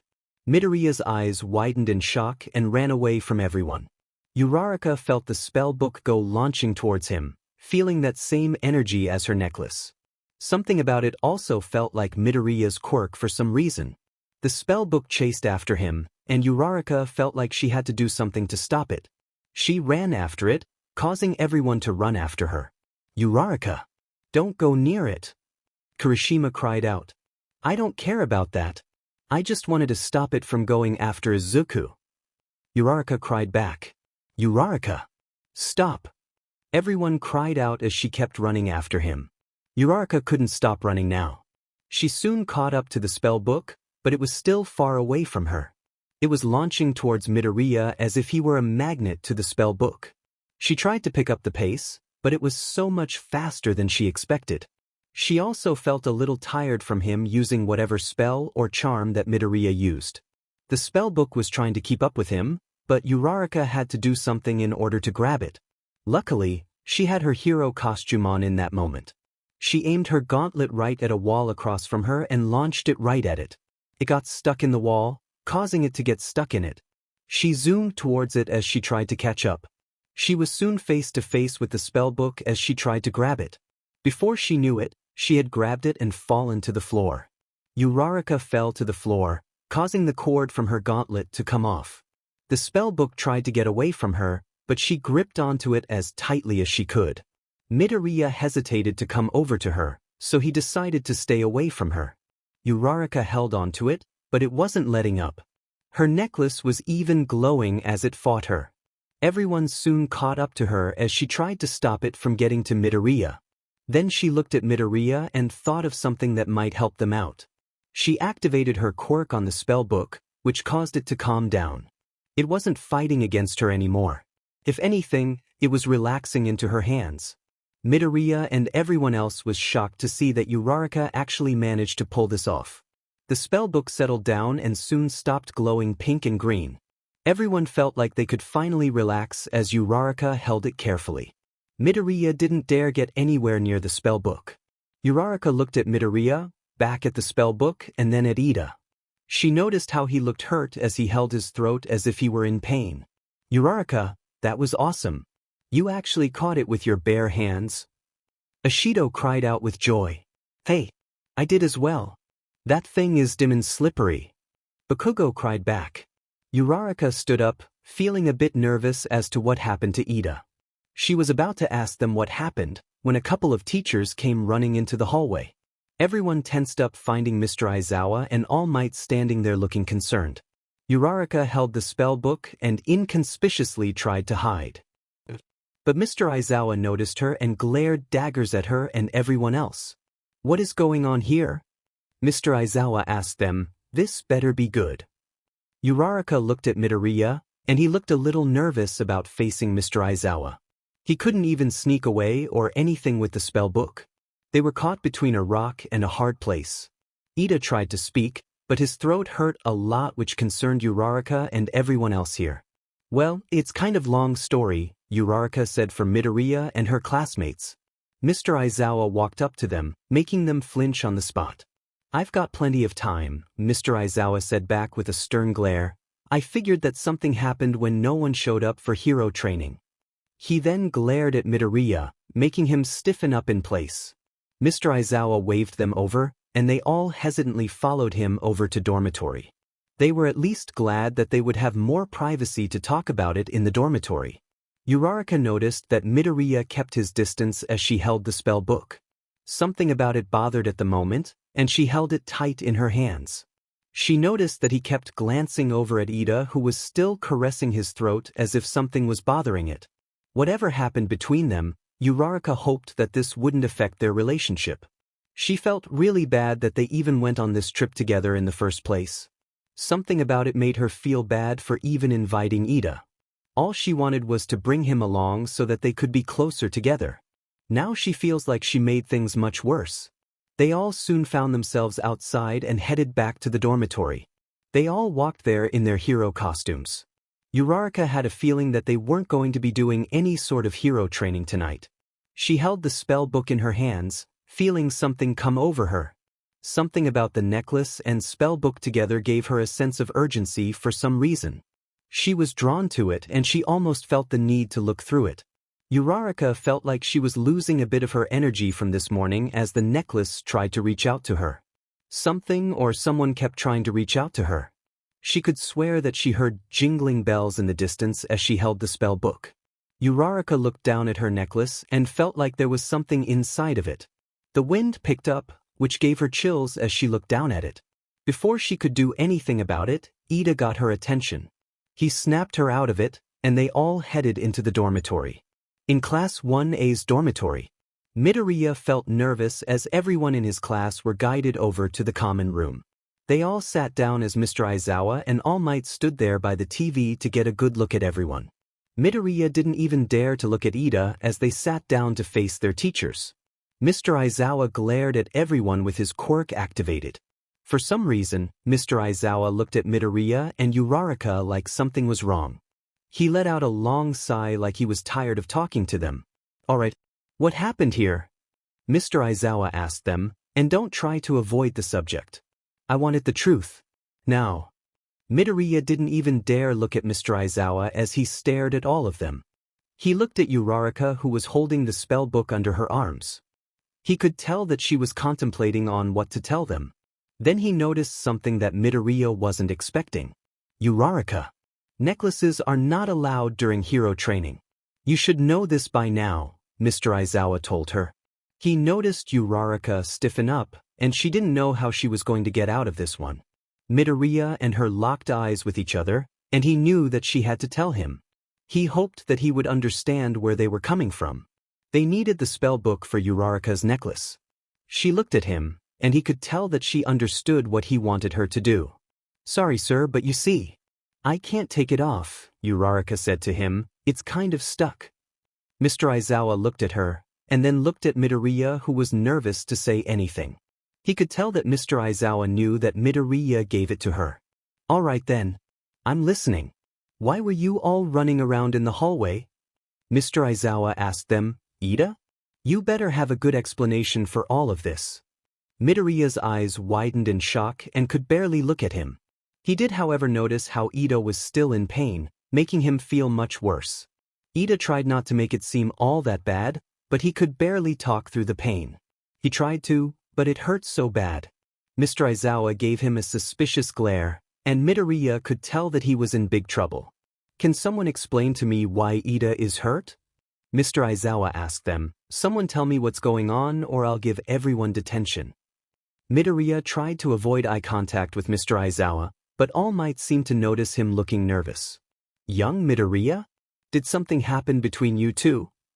All Might asked him with a concerned tone. Everyone got a little nervous as they all turned to Midoriya. He wanted to say something to All Might of all people. With everyone looking at him, however, he couldn't get himself to say anything. He looked at Ida, which just made him realize what he had done to him. It wasn't Izuku's fault. Everyone turned to Uraraka, and they were all surprised that she even said anything. She held the spell book under her arm, but then hesitantly took it out. They all looked at her like this was not a good idea. Midoriya, on the other hand, didn't know what else to do in that moment. It's this book, Uraraka said back. It may not look like much, but it's kind of something special. So is this necklace. You might not believe me if I told you. Try me, Mr. Aizawa said back with a glare. Uraraka looked at everyone here, including Ida. Midoriya could tell that she felt bad for both Ida and Midoriya in that moment. He could tell that Uraraka wanted to say something to them. Maybe this would soften the blow a bit. It's kind of a spell book, Uraraka told them, and this necklace is magical as well. That's why I can't take it off. Mr. Aizawa and All Might were definitely not expecting that to be their explanation. They stared at the spell book and her necklace for a moment, and Midoriya wondered what they were thinking exactly. Then Mr. Aizawa spoke up first on the matter. He rubbed his nose like he had a headache.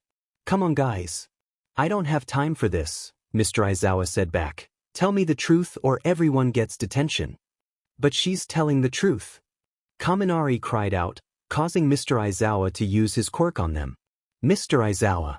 I know it's hard to believe, but me, Izuku and Ida found these when we out shopping the other day, Uraraka tried to explain. There was this older man that was selling them. We didn't know that they were actually magical. This necklace is stuck and doesn't have any latch on it now. Uraraka showed them by pulling at the back to show no latch or clasp. She couldn't even get it off by pulling it over her head. Then she held out the spell book like it might come alive. This spell book somehow latched itself onto Izuku. It even has his name written inside of it. Uraraka tried to explain as she opened the spell book to show them. This older man didn't know his name and clearly this wasn't written by Izuku. It's not even ink. They looked at it and were both surprised that it wasn't written at all. It was more like it came with the book itself. Mr. Amisawa's Book of Spells and Charms. Said it out loud. That name sounds familiar. Doesn't it, Mr. Aizawa? Maybe a little, Mr. Aizawa said back. Please don't tell me that this older man that you bought this from was Mr. Amisawa. Uraraka stiffened up, wondering if they knew something about this older man. It might have been, Uraraka said back a little nervously, and this necklace was apparently his wife's. Whoever they are, I was wondering if they have quirks or some kind of power that has to do with magic. Mr. Aizawa and All Might's eyes widened in shock like they had realized something about those items. Mr. Amisawa and his wife? And you don't happen to know his wife's name, do you? All Might asked her. Midoriya could tell that Uraraka was thinking about it for a moment. Something about her seemed off for a moment, as if she was listening to someone talking to her. He looked around the room and didn't see anyone else there that was talking to her. He didn't understand what was going on with her, but he could still feel that magic energy coming from the spell book even if it wasn't glowing. Sakura? Midoriya didn't understand where she got that name from. Whoever that was, she was clearly Mr. Amasawa's wife. He worried that Uraraka was in trouble and looked at the necklace. It wasn't glowing and anything like that. It was somewhat dull, but still had magic and sparkles coming off of it. She looked at Ida and Midoriya, and they looked confused as to how she even got that name in the first place. All Might and Mr. Aizawa thought about it for a moment as she stood there, still confused herself. Sakura Amasawa? All Might said back as he thought about it. Well, I knew someone by the name of Yuki Amasawa. He actually went to UA with me and Mr. Aizawa here. He had a sorcerer type of quirk that was really impressive. Unfortunately, he could only do so much with a quirk like that and didn't get very far with it. The last I heard about his guy is that he found someone special to him. It must have been his wife, but I know nothing about this guy other than that. Are you sure that he had a quirk and not something else? Uraraka asked him. I mean, I feel like there's something more going on with Mr. Amasawa. His wife especially seems a little bit different from everyone else. Midoriya could tell that he didn't know where this was going, but he was determined to help Uraraka. She had to know what was going on with Mr. Amasawa and his wife. He could tell that her necklace wasn't out of energy at the moment as she faced All Might and Mr. Aizawa. Well, I've never heard of anyone that might have a special ability without it being a quirk, All Might said to her. Then again, I guess there are things that might still be out there that we don't know about. Mr. Amasawa was a little different from everyone else when we went to UA. He didn't know how to control his quirk unless he wrote down what he needed to use it for. Uraraka noticed All Might looking at the spell book as if he had just connected the dots. It was almost as if it were a spell or charm. Midoriya's eyes widened in shock, realizing that All Might knew this guy. He had gone to UA just like them. Uraraka shared a look with Midoriya and Ida and wondered if this meant anything. She held the book, but All Might almost hesitated to hold it. He hesitated and went back to Mr. Aizawa's side. Mr. Aizawa looked about ready to walk away from all of this. Then Midoriya noticed him trying to make sense of it all. He let out a sigh and looked at the spell book and Uraraka's necklace. Then he gave Midoriya and Ida suspicious looks, making Midoriya flinch on the spot. Whatever happened between you two, this better not have anything to do with this spell book, Mr. Aizawa said to them. If this thing really works, I don't want any trouble caused by this book.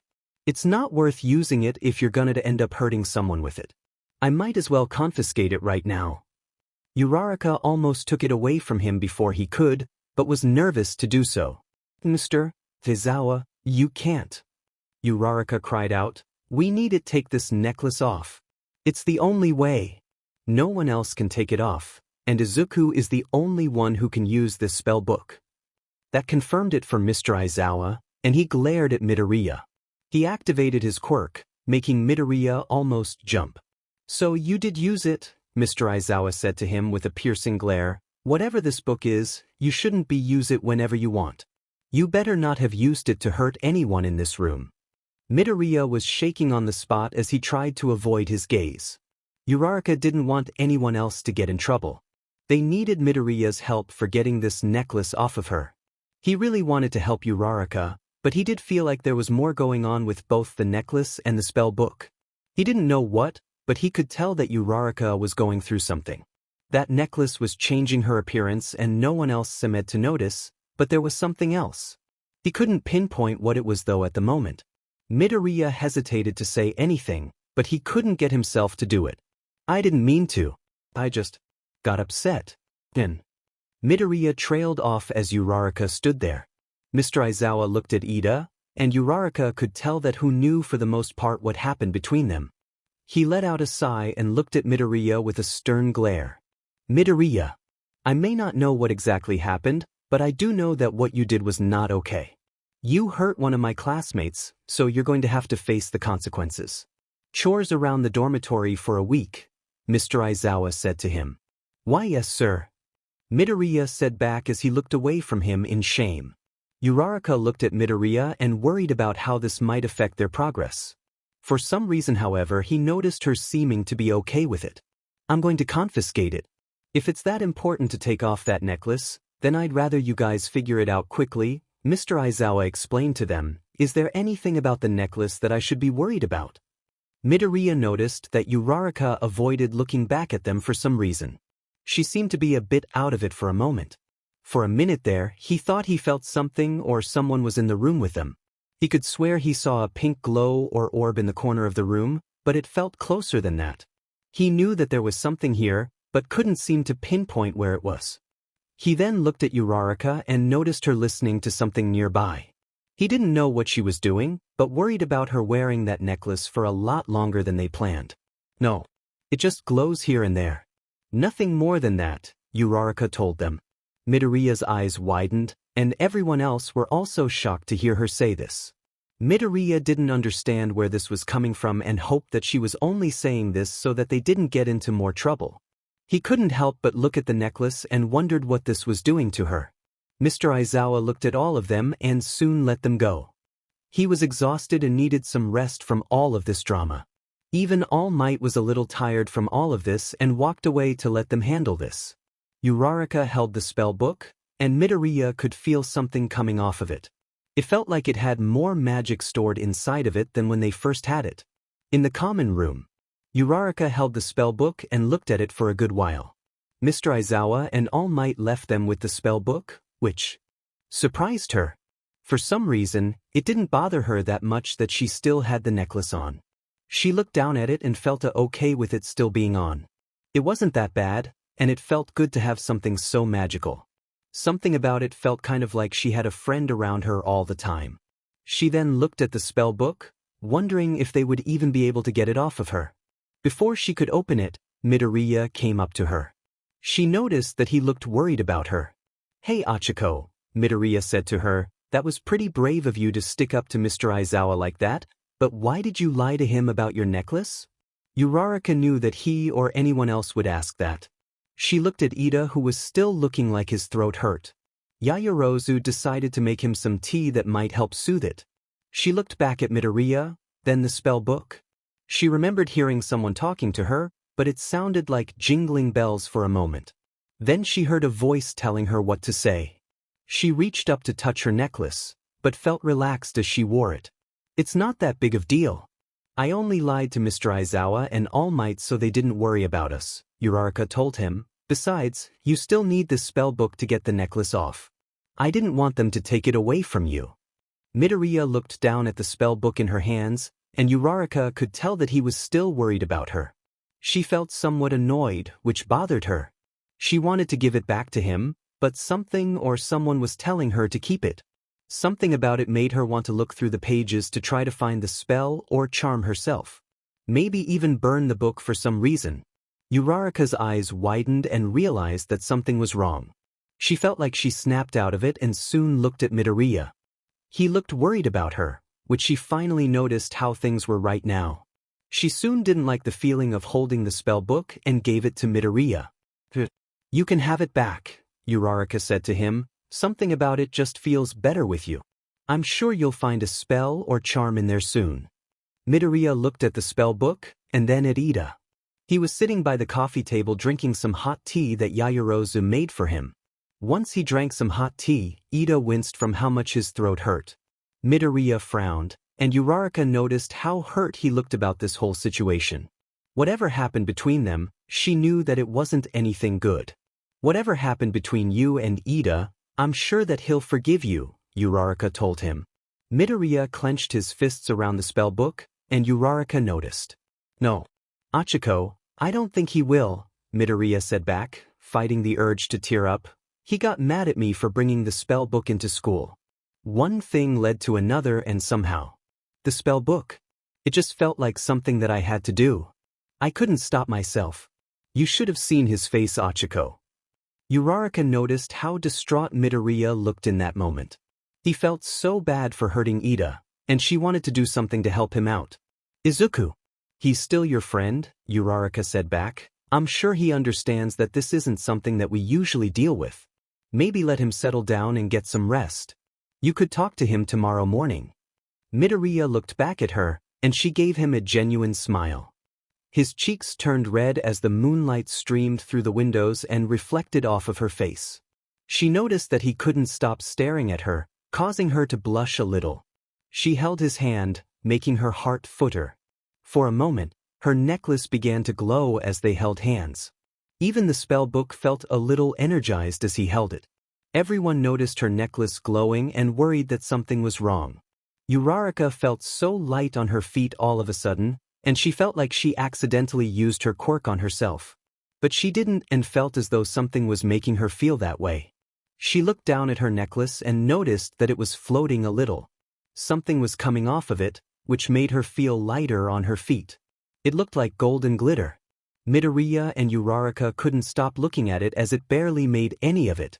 They had no idea what it was, but Uraraka felt drawn to it. Before she could touch it, however, it just disappeared so quickly. Something about it gave her such comfort for a moment. What was that? Midoriya asked her. That looked like some weird magic. Uraraka couldn't look away as she caressed her necklace. All she could do look at it. I have no idea. In Uraraka's dorm room. After having dinner, Uraraka decided to leave early and go to bed. She even felt like she was falling behind on studying, so she let Midoriya take care of the dishes. He was already looking tired, so she left him alone to do his job for the night. She sat by her desk, hoping to get some of her studying done. All she could think about, however, was that weird magic that came out of her necklace. Whatever it was, it felt uplifting and so comforting. It didn't feel like anything she should avoid. If anything, it felt very inviting and calming for that one moment. Uraraka looked down at her necklace, feeling curious as to how that even happened. She remembered Midoriya holding her hand and feeling so happy to be near him. Holding hand gave her such comfort and warmth that she felt like she could fly. She almost felt like she might accidentally activate her quirk. She tried to shake it off, but that feeling of holding his hand just felt so good. Better than ever before for some reason. Uraraka tried to get back to studying and soon focused on writing down notes. She wrote some things down that might help her with a pop quiz. Mr. Aizawa has done that before, and she needed to be ready just in case. They were just lucky that all he did was give Midoriya chores to do around the dormitory for a week. She felt bad for Midoriya, but he probably deserved it. She was so glad that he didn't take away the spell book. For a moment there, she felt like taking a peek in that book. She didn't want to do anything more than skim through it. Then she felt like something was bothering her when it came to that spell book. She didn't know why, but she could swear something or someone nearby didn't like it. Those jingling bell sounds came up again from somewhere nearby. She looked around and didn't know where it was coming from. For a moment, she thought she heard those jingling bells again. Hello, Uraraka said out loud. Nothing happened. Uraraka looked around some more and didn't see anything out of the ordinary. It was quiet as she looked around that random sound that she's been hearing lately. For a moment, she thought she saw a pink glow or orb just like her dream around her room. But it went away before she could do anything. She sat in her chair, wondering what that was. Midoriya never told her if they found anything in the spell book that might help, although she figured that he would have said something to her. Then again, they were kind of busy with Mr. Aizawa. Uraraka went back to her studying, but then noticed something weird right in front of her. Her school supplies were floating in the air. They were covered in that weird glitter. She looked down to see her necklace glowing. Not only that, but it was also emitting this weird golden glitter just like before. She was shocked to see them floating without even needing to turn on her quirk. She touched her pencil, but it twirled in the air. As soon as she pushed it, it just floated there as if something was making it fly. Then Uraraka looked at her necklace and realized that this golden glitter was able to make things fly. She cupped her hands over her necklace, feeling a sense of warmth and comfort coming off of the golden magic. She couldn't look away from it as her hand held some in her hand. As soon as she felt it make contact with her, something or someone was telling her to try it out. She could warmth coming off of her necklace and the glitter as she held it close to her. Whoa! Uraraka said under her breath. Then she heard that jingling bell sounds nearby. For a moment, she heard someone say what this stuff was called. Pixie dust? Uraraka said back.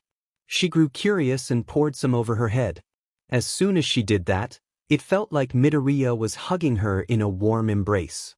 She felt so much calmness coming from the magic that she could fly around her room. Something about felt like nothing she had ever felt before. Then in the corner of her eye, she noticed her hair lifting up into the air. Before she knew it, she was floating above the floor. She smiled, realizing how amazing this magic was. Once she thought about Midoriya, someone told her to think happy thoughts. That's how she can fly. All she could think was Midoriya, wondering how he was doing with the dishes. In the common room, Midoriya sneezed as he got ready to do the dishes. Everyone had settled down in their dorm rooms, but a few of them were hesitant to leave Midoriya alone. Even Ida didn't like the idea of leaving him alone with the spell book. Yaoyorozu told him that he needed his rest, however, and gave him some tea to bring to his dorm room. Midoriya locked eyes with him at one point, and he felt really bad for him. Even Ida looked like he wanted to say something. Instead, he left before he had the chance to do so. All Midoriya could think about was the fact that Ida was hurt because of him. He let out a sigh, feeling a little tired from what just happened. He didn't mean to, he just got mad and then something came over him. He didn't know what, but the spellbook definitely knew what he was thinking in that moment. Midoriya didn't even mean to cast anything, it just kind of came over him when Ida made him mad. He gripped onto the sponge and went back to washing the dishes. All he wanted to do was get this done and go to his room. He wanted so badly to help Uraraka get rid of that necklace. He could tell that something was going on with her necklace. There was some weird glitter magic coming off of it, and he didn't know what it was. Whatever it was, he could feel warmth coming off of it for a moment. Midoriya tried to shake it off and went back to scrubbing the dishes clean. Mr. Aizawa told him that he had do chores around here for a week, which didn't bother him. He understood what he had to do, but it did annoy him that he didn't have anyone around to help him out this time. Bakugo and him had house arrest and did chores around for a little while. But this was different. Midoriya got a little annoyed, thinking about Ida and what he said to him. He felt bad for him earlier, but then he remembered what he felt in that moment. Ida just kept telling him what to do, even when he was the only one who could use the spell book. He felt something come over him as he thought about some more. He didn't want to be mad at him, but something about the way Ida talked to him made him really frustrated. Midoriya just couldn't understand why Ida was so strict with him all the time. They were friends, and yet he still didn't trust him. This spell book was the only one to get this necklace off of Uraraka. He thought Ida would just let him take care of things from here on out. But no, all he did was boss him around and tell him what to do. Midoriya wanted to show him that he could handle it, but he just kept getting involved. Midoriya kept scrubbing the dishes, feeling so annoyed at Ida.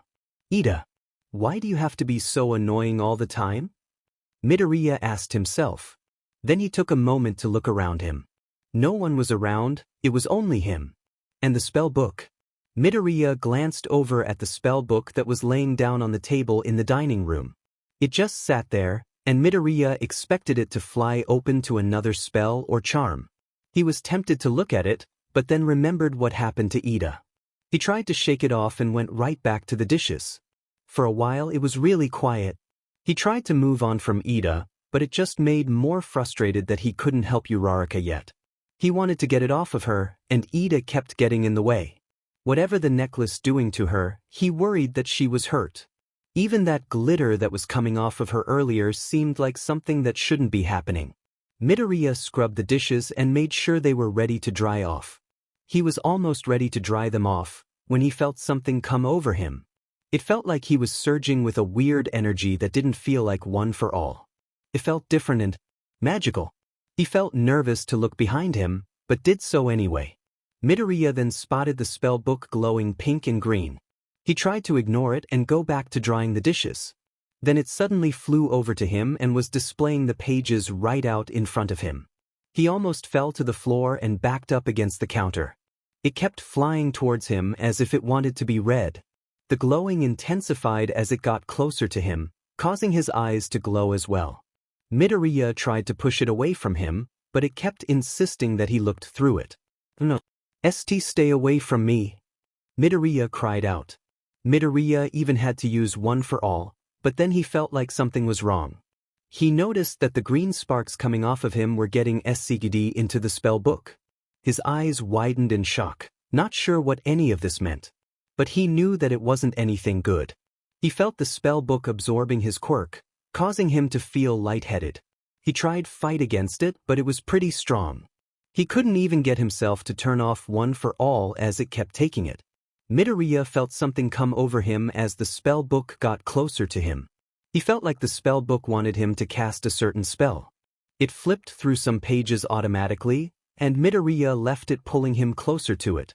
His eyes glowed pink and green as he stared the pages. He couldn't look away as his vision went in and out of focus. Midoriya soon noticed the pages stop flipping and looked at the charm. Midoriya could barely focus on what he was reading, but soon found himself reciting the charm. He tried to stop himself from saying it out loud by biting down his lip. Soon enough, it just came out. Something about this charm, however, didn't feel quite right. He felt something inside of him being taken away as he said the charm out loud. Power absorption. All he could see was green sparks being absorbed into the spell book. As he read the charm, however, he could swear something was coming out of the spell book. He felt the weird energy circling around him, giving him chills. He tried to fight it, but one for all just kept getting absorbed into the spell book. This feeling that came over him felt like something he had never felt before. Wait, no, there was something about it that felt familiar. It felt like that same energy when he entered Mr. Amasawa's shop. In Ida's dorm room. Ida woke up, feeling surprisingly well rested. Considering what happened last night, was expecting him to barely get any sleep. He cleared his throat, remembering what happened between him and Midoriya. His throat felt so sore and achy that he could barely talk. All he could think about Midoriya when he got up to ready for school. Even if he was frustrated with him, he still worried about him. Whatever happened between him and that spell book, he could tell that the thing had some weird power over him. He didn't blame him for what happened. Ida still didn't understand it himself, but he was worried about his friend. He just wanted to help Uraraka get that necklace off of her. He didn't blame him for wanting to help his girlfriend, he was worried about Uraraka as well. He put on his school uniform, feeling like he might be able to help them out today. He just hoped that Midoriya didn't do anything stupid with the spell book this time around.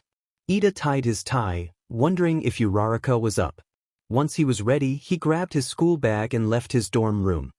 He entered the elevator and let out a sigh. Soon enough, Kaminari ran in with him before the door closed. He caught his breath once the doors closed. "Hey Ida, does your throat still hurt?" Kaminari asked him. "Yeah, a bit," Ida said, feeling a cough coming on. "Geez, that sounds awful," Kaminari said to him. "Do you think Midoriya really meant to do that? I mean, that was pretty harsh.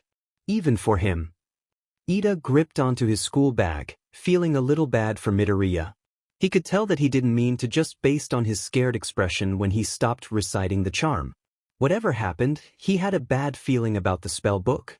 Something about it gave him chills ever since Midoriya recited the charm at him. "I don't know," Ida said back. He could tell that Kaminari was worried about him and Midoriya. He just hoped that things would settle down between them, even if it was just a little. Soon enough, the elevator opened the door. Ida and Kaminari entered the common room, surprised to see almost everyone already up. Then Ida noticed that something caught their attention. Midoriya was casting spells to make breakfast, which shocked everyone. No one was expecting Midoriya to be casting such complex spells, or at least any spells after what happened last night. He was flipping pancakes, making scrambled eggs and bacon and grabbing some orange juice all in one go. There were spatulas floating and doing whatever he commanded left and right. Midoriya had the spell book laid out in front of him like it was some sort of recipe book. He waved his hands around like he was conducting an orchestra or something. "How long has this been going on?" Ida asked them with a sweat drop on his forehead. Since some of them got up first. Bakugo found him like this pretty early in the morning, Kirishima explained to Ida. "I don't get it. After what happened to you last night, you'd think he'd be avoiding doing all sorts of spells and charms," Jiru said to them. "Maybe. It seems like he's getting the hang of it though," Kaminari said back. "If anything, this might help us find a way to get that necklace off of Uraraka even faster." Ida went to step in to stop him, but then Yaoyorozu grabbed him before interrupting. "Maybe you should leave alone," Yaoyorozu said to him. "He's been through a lot. At least let him have this time to cool down." "Yaoyorozu. He's using up energy that could be used up for getting that necklace off of Uraraka," Ida explained to her that spellbook is connected to her necklace. If he uses up too much energy, she might pass out. Then before he could do anything, Midoriya soon settled all of the tools down. He had made an amazing-looking breakfast with a couple of spells that made everyone hungry. Then they realized that he made enough for anyone who wanted any. He turned around to notice everyone watching him. Ida's eyes widened for a moment when he thought he saw Midoriya's eyes glowing pink and green. It gave him chills, but then it went away so quickly. "Hey guys. Look, I'm sorry for last night," Midoriya said to him. "I was a bit annoyed about not finding a spell to help out Ochako. I just really wanted to help her soon. So, I thought I could make it up to you. It took a while, but I think I got the hang of this spell book. If you want any breakfast, I made some." Everyone was already won over, and few of them took some scrambled eggs, pancakes, and bacon. Ida was surprised to see him so okay with using the spell book. He felt like something wasn't quite right, and soon they locked eyes with each other. Ida flinched, feeling like something wasn't right. For a moment, Midoriya looked like he glared at him. Ida didn't know what to do in that moment, so he backed off. He was glad that Midoriya didn't make a mess or stir up trouble. "Midoriya, have you seen Uraraka?" Ashido asked him as she ate some pancakes.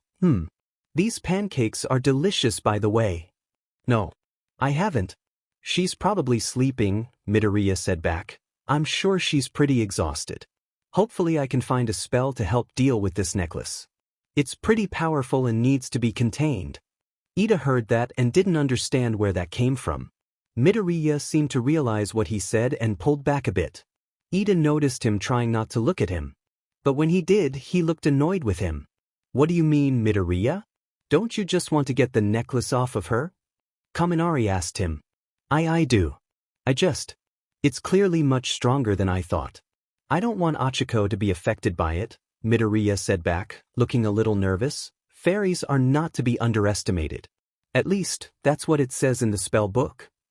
"You don't think that there's some sort of fairy magic in her necklace, is there?" Jiraiya asked him. "That's just too weird." Ida noticed Midoriya hesitated to answer, but looked pretty serious about it. Something about his eyes told him that something else was going on. "Yeah, something like that," Midoriya said to them. Ida could tell that Midoriya was hiding something based on his expressions. He was trying to hide it, but he could tell that something was going on with him. He ate his breakfast quietly, and Ida could tell that he might have read the spell book for a while. He saw something or did something that threw him for a loop. He really hoped that he didn't read anything out loud or did anything that would make him feel weird. Ida could swear that something about Midoriya seemed off to him. Whatever it was, it felt awfully familiar. In Uraraka's dorm room, Uraraka stirred in her sleep, feeling a little dizzy. Once she woke up, she realized that she fell asleep using pixie dust. She floated there, feeling a little lightheaded as she tried to adjust herself. She felt her hair floating above her as she tried to swim over to her bed. She grabbed onto her bed frame, feeling a little achy around her back. Somehow, her back still hurt even though she fell asleep in the air. Before she could do anything about the flying situation, she felt her feet fall to the floor. She felt herself settle down and shook off the feeling of flight. Something about it, though, made her feel so good as she looked at the leftover pixie dust. It made her feel so free and lighter than anything else she had experienced before. And she had the power to make things float. Uraraka looked down at her necklace, realizing that it had some sort of flying magic to it. She wondered if there was more to it than that, remembering that pink glow or orb flying around her room. She remembered it trying to talk to her the other night, but all it did was jingle when they talked. There was a moment, however, when she could hear it speaking. Then in the corner of her eye, she thought she saw the pink orb appear before her. They were floated in her room and flew around her like they were a friend. They looked so excited that they could be seen by someone. Uraraka could tell that they were trying to speak to her, but all she could hear was jingling. "Sorry, I don't know what you're saying," Uraraka said back. Uraraka then noticed the pink orb fly over to her and touched the necklace. The necklace glowed pink, causing a fairy to start to take form. Uraraka's eyes widened in shock and awe, seeing such a small fairy right in front of her. She could barely tell what she looked like, but she had light pink hair tied back in a bun. Her eyes looked like a appealing golden color with pale skin. Her dress looked like she was wearing a appealing dress made of cherry blossoms. Uraraka could see that she was wearing a crystal that would reflect off light if she weren't see-through. There you go. Can you hear me now? The fairy asked her. Uraraka almost jumped being able to understand her. Wait. I can, Uraraka said back. How did you? Let's just say I have a magical touch, the fairy said back with a smirk. I'm just glad that I can finally contact you. I've been trying to reach you ever since you found this necklace. I'm Sakura. Achiko Uraraka. Uraraka introduced. Wait a minute. Sakura? That's where I got that name from. You told me your name last night. So you're Mr. Amasawa's wife. The moment she mentioned Mr. Amasawa's name, she looked frustrated. Don't ever mention that man again, Sakura said back as she wagged her finger at her. That man is the reason I'm in the necklace. He tricked me. He said that he cared about me and wanted us to be together. He said that he was making this necklace to make her human. Then he turned on me and absorbed me into this necklace. That's why I tricked into cursing him into one of his spell books. Uraraka's eyes widened in shock, not expecting her to say any like this to her. If anything, she thought Mr. Amasawa was just some kind man who wanted to sell some magical items. Mr. Amasawa? He did that to you? Uraraka pointed out, but I thought that he wanted to be with you. He seemed to care about you by the way he mentioned the necklace. Trust me. This man only cares about the power that comes with fairies and anyone else for that matter, Sakura told her. What you need to understand is to not underestimate this man. Mr. Amasawa isn't dumb. He knows how to get what he wants. You need to burn that spell book. That's the only way to get rid of his connection to you and your boyfriend. Uraraka couldn't believe what she was hearing. She really thought that this Mr. Amasawa was just some magical sorcerer or had a quirk like one. Turns he is, but is also much different than she expected. She quickly got dressed in her school uniform in the restroom, but Sakura was concerned about her for some reason. Achiko, you should something about the necklace, Sakura said to her with a nervous tone. The longer you wear it, the more you become. Suddenly Uraraka's cry out could be heard through the door in her restroom. Her eyes widened in shock as she spotted two translucent wings popping out of her back. They looked just like Sakura's wings, but much bigger and sparklier. She wasn't expecting to find wings attached to her back. Then she realized that's why her back and shoulders hurt so much. Sakura, how am I supposed to hide these? I can't walk around with wings like these all day. Uraraka cried out. Are you sure? Your school might not even question it with how crazy your powers are here, Sakura said to her. Yes, I'm sure. We might have powers and quirks, but that doesn't mean no one will stare at these all day, Uraraka told her. I'm gonna have to wear my jacket over them somehow. Uraraka tried to put her buttoned-up shirt over them, but it didn't do much. It wasn't until she put on her jacket that she was able to hide them. Once she was done, however, she could still see them trying to stick out. She let out a sigh and decided on her backpack to hide them better. She could feel her backpack crush them a little, which somehow hurt, but it was bearable. This'll have to do for today, Uraraka said to Sakura. Uraraka walked over out of the restroom and felt like she was not ready for school. Not after what she had just found out. This Mr. Amasawa was not someone to be trusted. Whoever they were, she had to be careful around Midoriya. He was clearly planning something, and she remembered his quirk being taken away by the spell book. Then she remembered what the older man said to them about Midoriya's quirk. He could feel that something was different about him. Uraraka might have been busy looking at other things, but she heard him say that. Sakura, is it possible that Mr. Amasawa could be after Izuku's quirk? Uraraka asked her. Before Sakura could say anything, Uraraka noticed that Sakura was fading away. Her necklace looked like it needed more magic energy. Sakura tried to talk to her, but only jingling bells came out. Uraraka wanted to know what she had to say, but she was already gone. She at least hoped that she could come back soon. Being out in the sunlight seemed to help out a lot get its energy back. Uraraka let out a sigh and opened the door to the hallway. Whatever was going on with Midoriya, she just hoped that his quirk was still intact. Soon Uraraka exited the elevator, feeling a little overwhelmed. She had to make sure that no one noticed her weird wings sticking out of her back. She wanted to tell them, but also didn't want Midoriya to know just in case. If she told someone, he would end up finding out. If he knew, then something might happen with the spell book. Sakura told her to burn it, but she didn't know if that was the right answer. She still needed to find a way to get this necklace off of her. Then again, this might be the way to get it off. Uraraka walked over to her friends and classmates and noticed that everyone was eating some amazing breakfast. She smelled some fresh-made scrambled eggs, bacon, and pancakes. All of it smelled so good that she felt her stomach growling. "Uraraka, come here and join us." Ashido cried out with a mouth full of eggs and bacon. She then locked onto Midoriya and something about him caught her attention. She felt like something was wrong, like Sakura was ringing some warning bells in her ears. The moment she spotted his eyes, something about them felt off. They gave her chills, and she didn't know why. He was eating some breakfast with Todoroki, Yaoyorozu, and Kaminari and Jiro. She was a little nervous to get anywhere near him. Uraraka pretended to not notice anything suspicious and grabbed some breakfast real quickly.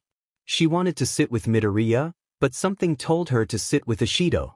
She sat down and ate quietly so no one would suspect anything.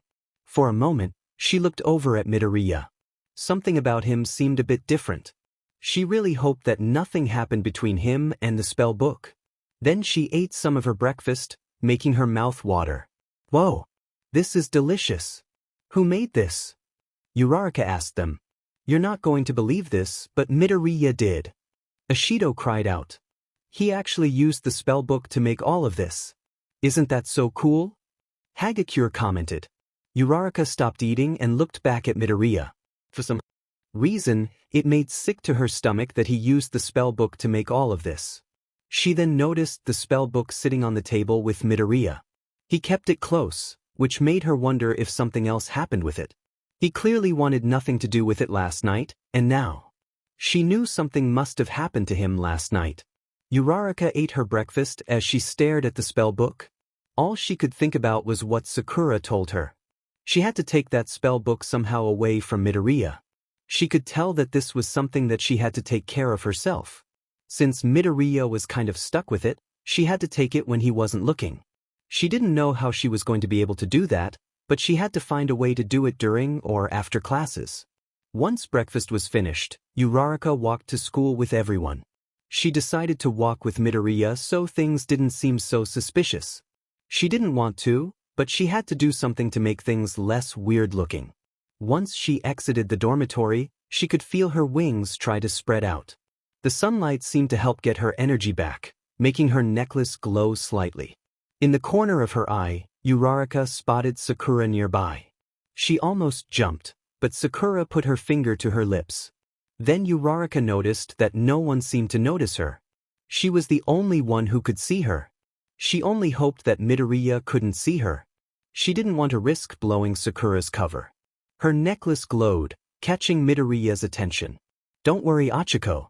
We'll figure this out together," Midoriya said to her. "I promised you that I would get rid of that necklace. I'll look through the spell book when I get around to it. I don't want this necklace to get in between us." Midoriya held her hand, making Uraraka feel a little off. She wanted to like his touch, but something about him felt different. He didn't feel warm and comforting when he held her hand. She remembered how good it felt when she used that pixie dust. All she could think about was how good it felt to hold Midoriya's hand. And now that she was holding it, his hands felt cold and distant. Uraraka knew that something wasn't right. She had to get that spell book away from him. During classes, Midoriya felt off the whole time. He couldn't quite understand what was going on for most of the day. There were things that he remembered, but then he would be out of focus for a long period of time. Something kept pulling him away from what he was doing. He would try to focus taking notes, but then something unnatural kept pulling him away. He felt like some magical force was pulling him away from class. Midoriya felt like he had to do something about this weird spell or charm. Whatever happened last night, he felt so weird ever since. He couldn't tell what he was doing fully, and it felt like someone was trying to take over for him. The spell book would definitely help him, but he couldn't get to it. He was in class, and he couldn't get himself to grab it and look through. He didn't want to get a lot of people's attention, but he had to at least grab either Uraraka's or Ida's. Midoriya could barely do anything as he waited for classes to wrap up. He wanted to reach out to Uraraka there when they walked together, but something was stopping him from doing so. He didn't know if the necklace was stopping him from reaching out to her or not, but it was definitely much stronger than before. He could feel that her necklace was doing something to her. Midoriya knew that he had helped her get it off quick. Once classes were over, Midoriya didn't know what to do in that moment. He tried to grab the spell book, but something stopped him from grabbing it. He felt like something came over him, and the charm got him to stay away from it. He tried to grab it and push his way through the charm, but he couldn't get his hand to reach it. He noticed that the spell book was rejecting him for some reason as it put up a barrier between him and itself. Before he could even touch it with his fingertips, Ida walked up to him. Midoriya snapped out of it, feeling a bit more awake than before. Something about Ida coming over to him seemed to help him focus on what was going on around him. He looked up to see Ida looking a little bit worried. Midoriya. Look, I'm sorry about the other night, Ida said to him. I know that you've been feeling a bit overwhelmed with trying to help Uraraka, that I might have been a bit overprotective and stubborn. I mean, we are still friends. I would like to maybe have lunch with you like we always do. Midoriya's eyes widened in shock, feeling like he was coming back to normal as he apologized. Something about his apology seemed to wake him up. He could feel his backpack and he could almost reach the spell book. If only he could just take it in that moment, he'd be able to use it to stop this charm. He tried to get himself to speak to him, but something was stopping him from doing so. Aida. Midoriya said to him, I need your help. I know you need my help. That's why I'm here. I want to help you get rid that necklace, Ida said back. Uraraka looks like she could use a break as well. Midoriya couldn't say anything more than that as he tried to reach for the spell book. Ida seemed to notice what he was doing, which caught Midoriya's attention. Before Midoriya knew it, he felt like he was being pulled away again by the charm. He could barely hold on as the spell book pulled him away from Ida. Then he realized that he was stuck within the spell book somehow and couldn't do anything about it. He could feel that familiar feeling of that magical shop when he got pulled away. He had to do something to warn Ida, but he didn't know what. Before he knew it, he had grabbed Ida by his wrist pretty tightly. Aida. I need help. Midoriya cried out without meaning to. Ida's eyes widened in shock, feeling a bit thrown off by what just happened. Everyone was thrown off by his sudden outburst, and they didn't know what was going on. Midoriya gripped onto his wrist, which only confused Ida even more. For a moment, Ida seemed to notice something off about him. Then Midoriya felt something pull him away, causing him lose focus on what was going on. Midoriya loosened his grip around Ida's wrist and let go of him. He cleared his throat as if it was embarrassing that he had just done that. So sorry about that, Midoriya said to him. I'm just nervous about what to do with this spell book. It's not something we usually deal with, you know? It's one of kind. If there's nothing in here about taking off Achiko's necklace, then I don't know where else to look. Ida still seemed shook about what just happened, but tried to shake it off as nothing more than just jitters. Midoriya was worried that he might not be able to do anything to stop this charm. He had to use some sort spell or charm to get rid of it, but it wasn't letting up. He wanted to reach out to Ida, but this charm kept getting in the way of it. He could barely say anything. The charm kept making him say things that seemed suspicious. He felt like someone else was taking over the spell book. Midoriya wondered if this had anything to do with Mr. Amasawa. Whoever or whatever was doing this, he had to get rid of it fast. It's okay, Midoriya, Ida said back as he adjusted his glasses. Let's just get to lunch. Maybe something to eat will help you feel better. Why? Sounds good, Midoriya said back as he got up and put his backpack on. He could feel his hands trying to reach for the spell book as he grabbed his backpack. He really needed it, but this charm wasn't going away anytime soon. Whatever he had to do in order to grab it, he might need Ida or Uraraka to do so. Then he spotted Uraraka and noticed how different she looked. Something about her stood out more than usual. Her eyes seemed more pink than usual and nobody seemed to notice. Her skin was sparkly in the sunlight and something about her kept emitting a really comforting and calm energy. It helped him relax, but for some reason seemed to strengthen the charm. When he walked up to her, she seemed a little off. Hey Achiko, Midoriya said to her, Are you feeling any better? Oh. Hey Izuku, Uraraka said back. Wait. I'm feeling okay. There was an awkward silence between them, and he didn't know why. She seemed a bit distant with him, and he grew suspicious of her.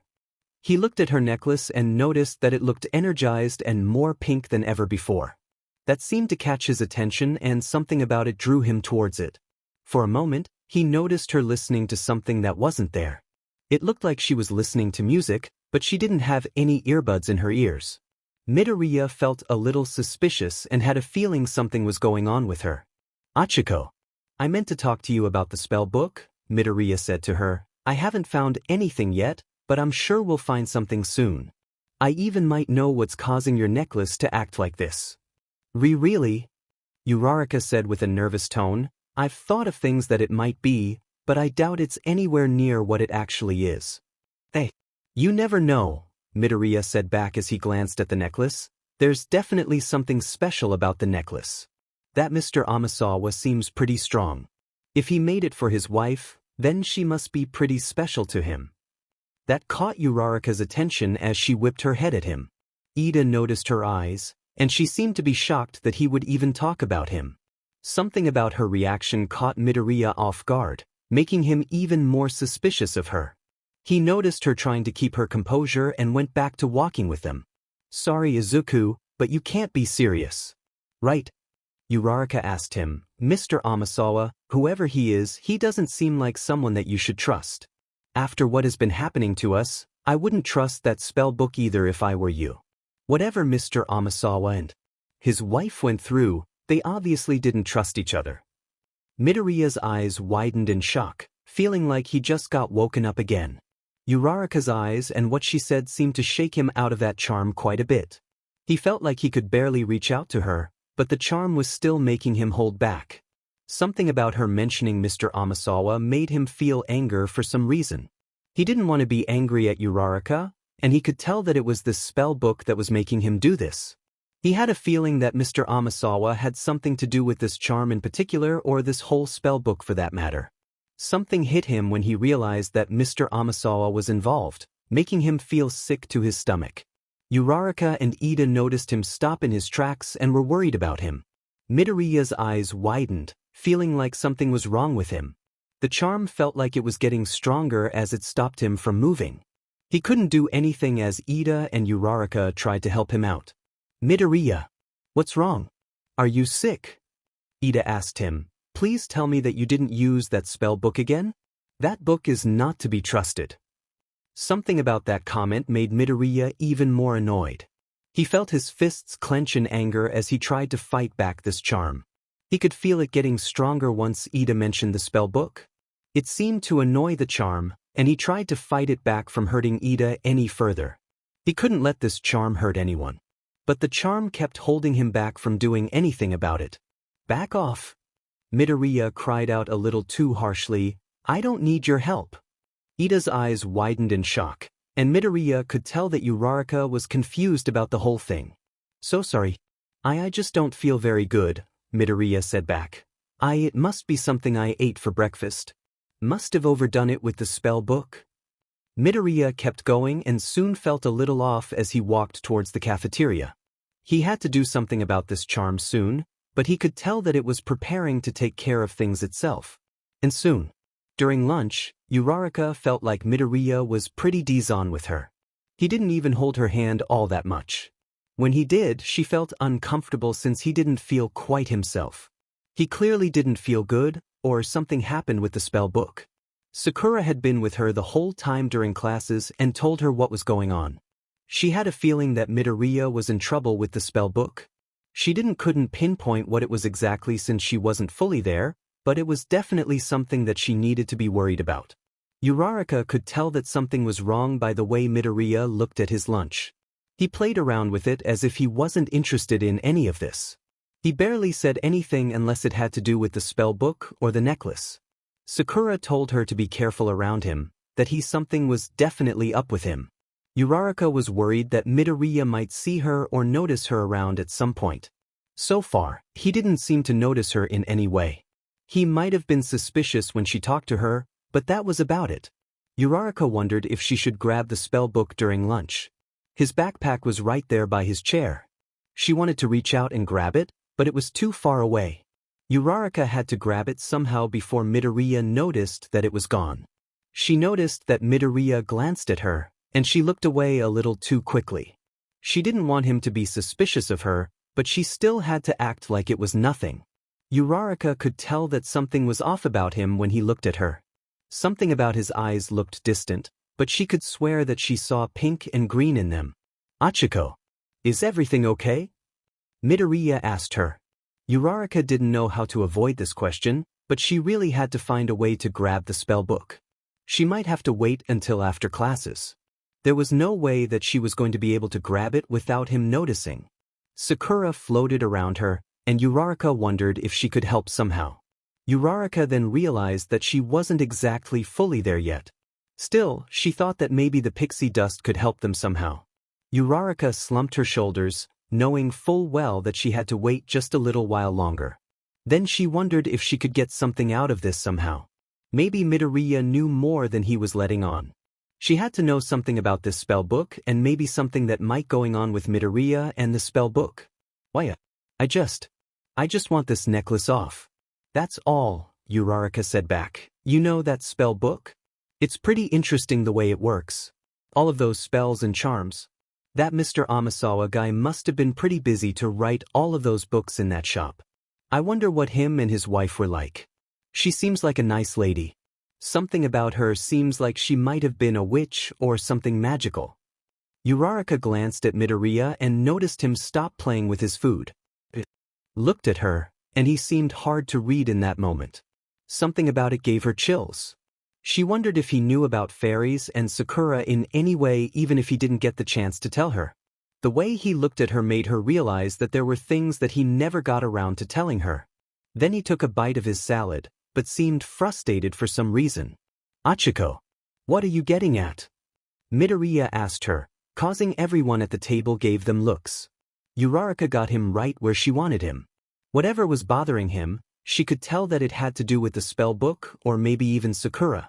"I'm just saying Mr. Amasawa seems like someone that only cares about magical things and not the actual person in front of him. His wife just seems like someone that didn't know what kind of guy he was. He created all of these spells and charms, right? I'm just worried about you, Izuku. I don't want him going after you and your quirk. You know, since it's so special to you. Sakura was special to him as well, just not in the same way that I care about you," Uraraka said to him as she placed her hand on top of his. Everyone stopped eating and noticed what Uraraka was doing. Uraraka didn't look away and noticed something about his eyes looking much brighter and more green as she held his hand. He couldn't look away as she stayed right there with him.